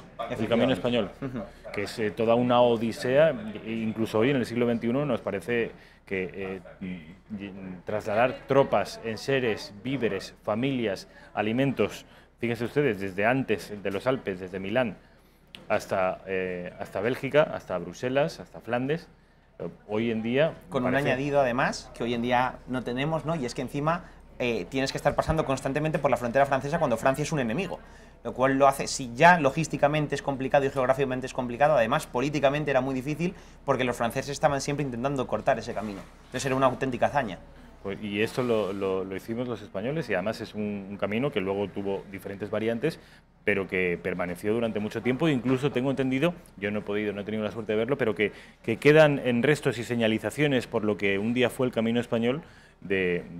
Por aquí pasaron las tropas del Imperio, las tropas de Felipe II. Jorge, quería preguntarte por un grabado que hemos visto, las fotografías nos las has proporcionado tú, son fotografías que entiendes que son relevantes para entender la figura del Duque de Alba. Un tratado que yo juraría que era una ilustración de Brie, que es un ilustrador flamenco, que sacaba al Duque de Alba, creo que decapitando niños. Literalmente devorando niños, sí, devorando niños. Un bebé aparece en el grabado. Comiéndose un bebé. Bueno, pues explícanos quién era este flamenco, quién era este ilustrador y por qué ese terror o esa basura que se lanza contra el Duque de Alba y si estaba o no justificada. Bueno, el de Brie no es probablemente el... Ahí lo tenemos. Estamos viendo ahí el grabado, comiéndose, ¿no? efectivamente, literalmente un niño por la rodilla. Mientras que con la otra mano además está recaudando impuestos y por detrás vemos a cardenales que representan a la Iglesia Católica que son como la serpiente del Apocalipsis, ¿no? O sea, realmente es una genialidad de la propaganda antiespañola y anticatólica. Y eso es básicamente lo que hizo de Brie y otros grandes propagandistas flamencos, calvinistas en esa época. Era demonizar la imagen de la monarquía para intentar incitar al alzamiento contra el reinado de Felipe II. Y el Duque de Alba se convirtió en el enemigo predilecto de todos ellos, porque lo interpretaban como la ejemplificación, la cara, ¿no?, de ese dominio español y católico sobre los Países Bajos. Entonces crearon toda una imagen a su alrededor, de hecho se le llamaba con muchos motes, ¿no? Algunos, el Duque de Hierro quizás sea el más simpático, probablemente el menos simpático era el Diablo del Mediodía, ¿no? El Diablo sureño, que le llamaban, y crearon todo un aparato por el cual la figura del Duque de Alba era como si fuese eso, la personificación más horrible de una monarquía española que oprimía a los Países Bajos, que exprimía los Países Bajos económicamente sacando impuestos y que además intentaba imponer el catolicismo por encima de los deseos protestantes de la población. Una imagen que no es evidentemente cierta, o desde luego no del todo, entre otras cosas porque la inmensa mayoría de la población era católica en esa época, era una minoría, ¿no?, el sector calvinista. Sin embargo, una minoría muy activa que fue la que lanzó todo este aparato de propaganda y que ha tenido mucho éxito hasta hoy en día, ¿no? Ahí tenemos las bases de la leyenda negra. Eso te iba a decir, ¿qué hay de cierto de que aquí está la génesis de la leyenda negra? No sé si has tenido la oportunidad de leer, por ejemplo, Imperiofobia de María Elvira Rocabarea. Habla mucho de esto, de que es en Flandes donde se origina y sobre todo a través de ese aparato de propaganda al que te referías, donde se origina la animadversión profunda, casi metafísica, a todo lo que tenga que ver con España y con lo español. Y esto ya es un punto de vista personal. Yo creo que ahí están las bases de los actuales separatismos, de las actuales identidades nacionales alternativas a la española que florecieron a finales del siglo XIX en Cataluña, en el País Vasco, en una suerte de autoodio por haber comprado, haber asumido y haber digerido la leyenda negra. Háblanos más de esa época, de la leyenda negra y de cómo el Duque de Alba, qué pasó en Flandes para que esto ocurriera y qué responsabilidad tuvo nuestro protagonista de hoy. Pues hay una cosa que me parece interesante cuando se lee un poco el problema de Flandes en su inicio. Estamos acostumbrados a entender siempre que Flandes fue un infierno para España, un constante gasto de tropas, pero durante todo el reinado de Carlos V y principios de Felipe II fue una provincia muy estable, muy tranquila y muy próspera que ayudaba enormemente al imperio. ¿Qué ocurre en 1567? Para que el Duque de Alba tenga que llegar con las mejores tropas y a partir de entonces Flandes se convierte en un problema. Esto es lo que comentaba la aparición del calvinismo, que por un lado crea una brecha religiosa, se separa del resto de la monarquía, toda es católica, es lo que le une, ¿no? Independientemente de que sean italianos, de que sean franceses del Franco Condado, de que sean españoles o no, el factor común es la fe católica y el calvinismo rompe ese factor común, pero luego además va a interpretar un discurso separatista en los Países Bajos que busca la independencia frente a España. Y por eso es curioso, ¿no?, hoy en día que tenemos este tema muy al día y además tenemos a Puigdemont, ahora ya no, pero lo hemos tenido dando vueltas por ahí por Bruselas, ver cómo reaccionó la monarquía ante esta aparición de un fenómeno separatista. Al principio, la que era por entonces gobernadora de Flandes era una hija bastarda de Carlos V y por lo tanto hermana natural de Felipe II, que era Margarita de Parma. Y Margarita de Parma entendió que lo que la gente estaba pidiendo, este núcleo de propagandistas calvinistas, lo que estaban pidiendo básicamente era una mejora de la situación económica, bajar a ciertos impuestos y alguna situación más de autonomía legal. Y empezó a hacerles concesiones. El problema es que conforme se fueron haciendo concesiones, esta minoría cada vez se hizo más fuerte dentro del gobierno de los Países Bajos y empezó a reclutar más seguidores, hasta que llegó un punto en el que desembocó en rebelión abierta y violenta en lo que se llama la furia iconoclasta, que supuso el asalto a los templos católicos y el asesinato de sacerdotes y fieles. Y ese es el momento en el que Felipe II dice, la política de concesiones no basta, esto no es una cuestión de que haya que dar más o menos manga ancha, sino de que aquí hay una rebelión abierta, y entonces recurre al duque de Alba. Evidentemente, para la visión protestante del conflicto, el cambio de Margarita de Parma y su política de concesiones por la llegada del duque de Alba como nuevo gobernador, que lo que va a utilizar es la fuerza militar y la aplicación de la justicia para cortar cualquier tipo de conato protestante y separatista, pues es mal vista, y de ahí la fama del duque de Alba como ese demonio sureño, ¿no?, que se comía a los niños. Luego el duque de Alba, obviamente como todos los títulos nobiliarios, es un título heredado. Dices que empieza la leyenda en el abuelo de Fernando Álvarez de Toledo, pero luego Fernando Álvarez de Toledo entiendo que tiene hijos, nietos, bisnietos. Bueno, ya saben ustedes que el ducado de Alba llega hasta nuestros días y son habituales en la prensa en rosa de nuestro país.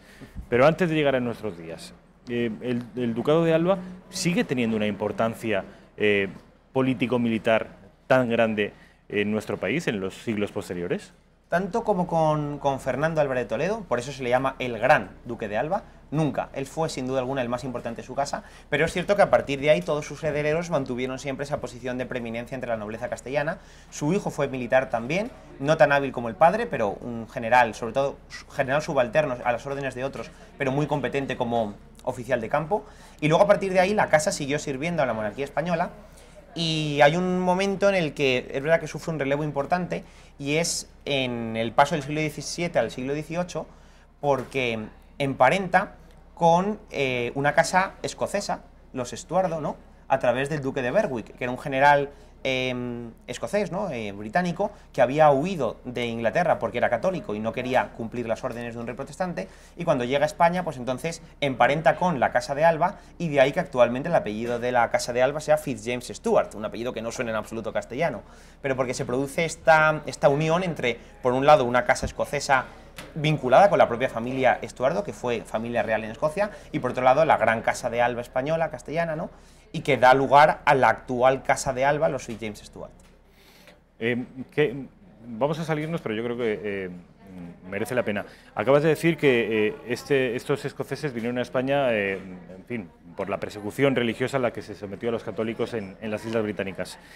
Cuéntanos muy brevemente, porque nos quedan solo 2 minutos, los irlandeses que vinieron a España, además creo que fueron legión y que se integraron de una manera extraordinaria en nuestro país, y que incluso fueron generales relevantes e incluso políticos muy importantes hasta bien llegado el siglo XIX y XX. Eso se está empezando a estudiar ahora muy bien, gracias al Ministerio de Defensa y al Ejército, que está apoyándolo mucho, pero la verdad es que hay un relato apasionante que es el de los exiliados irlandeses y escoceses que huyeron de Inglaterra por ser católicos buscando la protección de España. Sobre todo la presencia irlandesa. Los escoceses fueron más hacia Francia, porque siempre habían tenido más afinidad. Los irlandeses abrumadoramente vinieron a España. No solo nobles, sino familias enteras, clanes enteros, que vinieron a España buscando asilo político, serían refugiados hoy en día, ¿no? ¿Y se les concedió? Se les concedió el asilo, se les concedieron puestos mayoritariamente en el ejército, y de hecho tenemos a partir de ahí estirpes militares con tanto nombre como Leopoldo O'Donnell, que fue presidente de gobierno y uno de los grandes generales del siglo XIX, o familias como los Kindelan, ¿no?, que tuvieron una presencia en la milicia española durante siglos. Ahí está el fundador del Ejército del Aire, ¿no? Y luego incluso en otros aspectos como la diplomacia. Hay la familia Collogan, una familia de diplomáticos importante que viene de los Callaghan, un clan irlandés. Es decir, rastreando lo que sería, digamos, el aparato vinculado a la monarquía española, el cuerpo diplomático, la administración, el ejército, vemos el rastro de todos esos refugiados católicos irlandeses que encontraron amparo en España. Qué interesante, qué interesante. Pues yo te invito a que nos cuentes un poco más otro día sobre esto, sobre ese exilio de los irlandeses mayoritariamente a nuestro país, porque me parece, hay otra mujer de la prensa rosa, Paloma O'Shea, o sea, que es algo muy irlandés, que también recaló en nuestro país, y me parece muy interesante cómo vinieron los irlandeses aquí. Incluso durante nuestra guerra civil, Irlanda también mandó a muchos a combatir, en este caso en el bando nacional. Jorge Álvarez, ha sido un placer. Muchas gracias, igualmente para mí. Vamos a ver el informativo de Intereconomía, no se lo pierdan.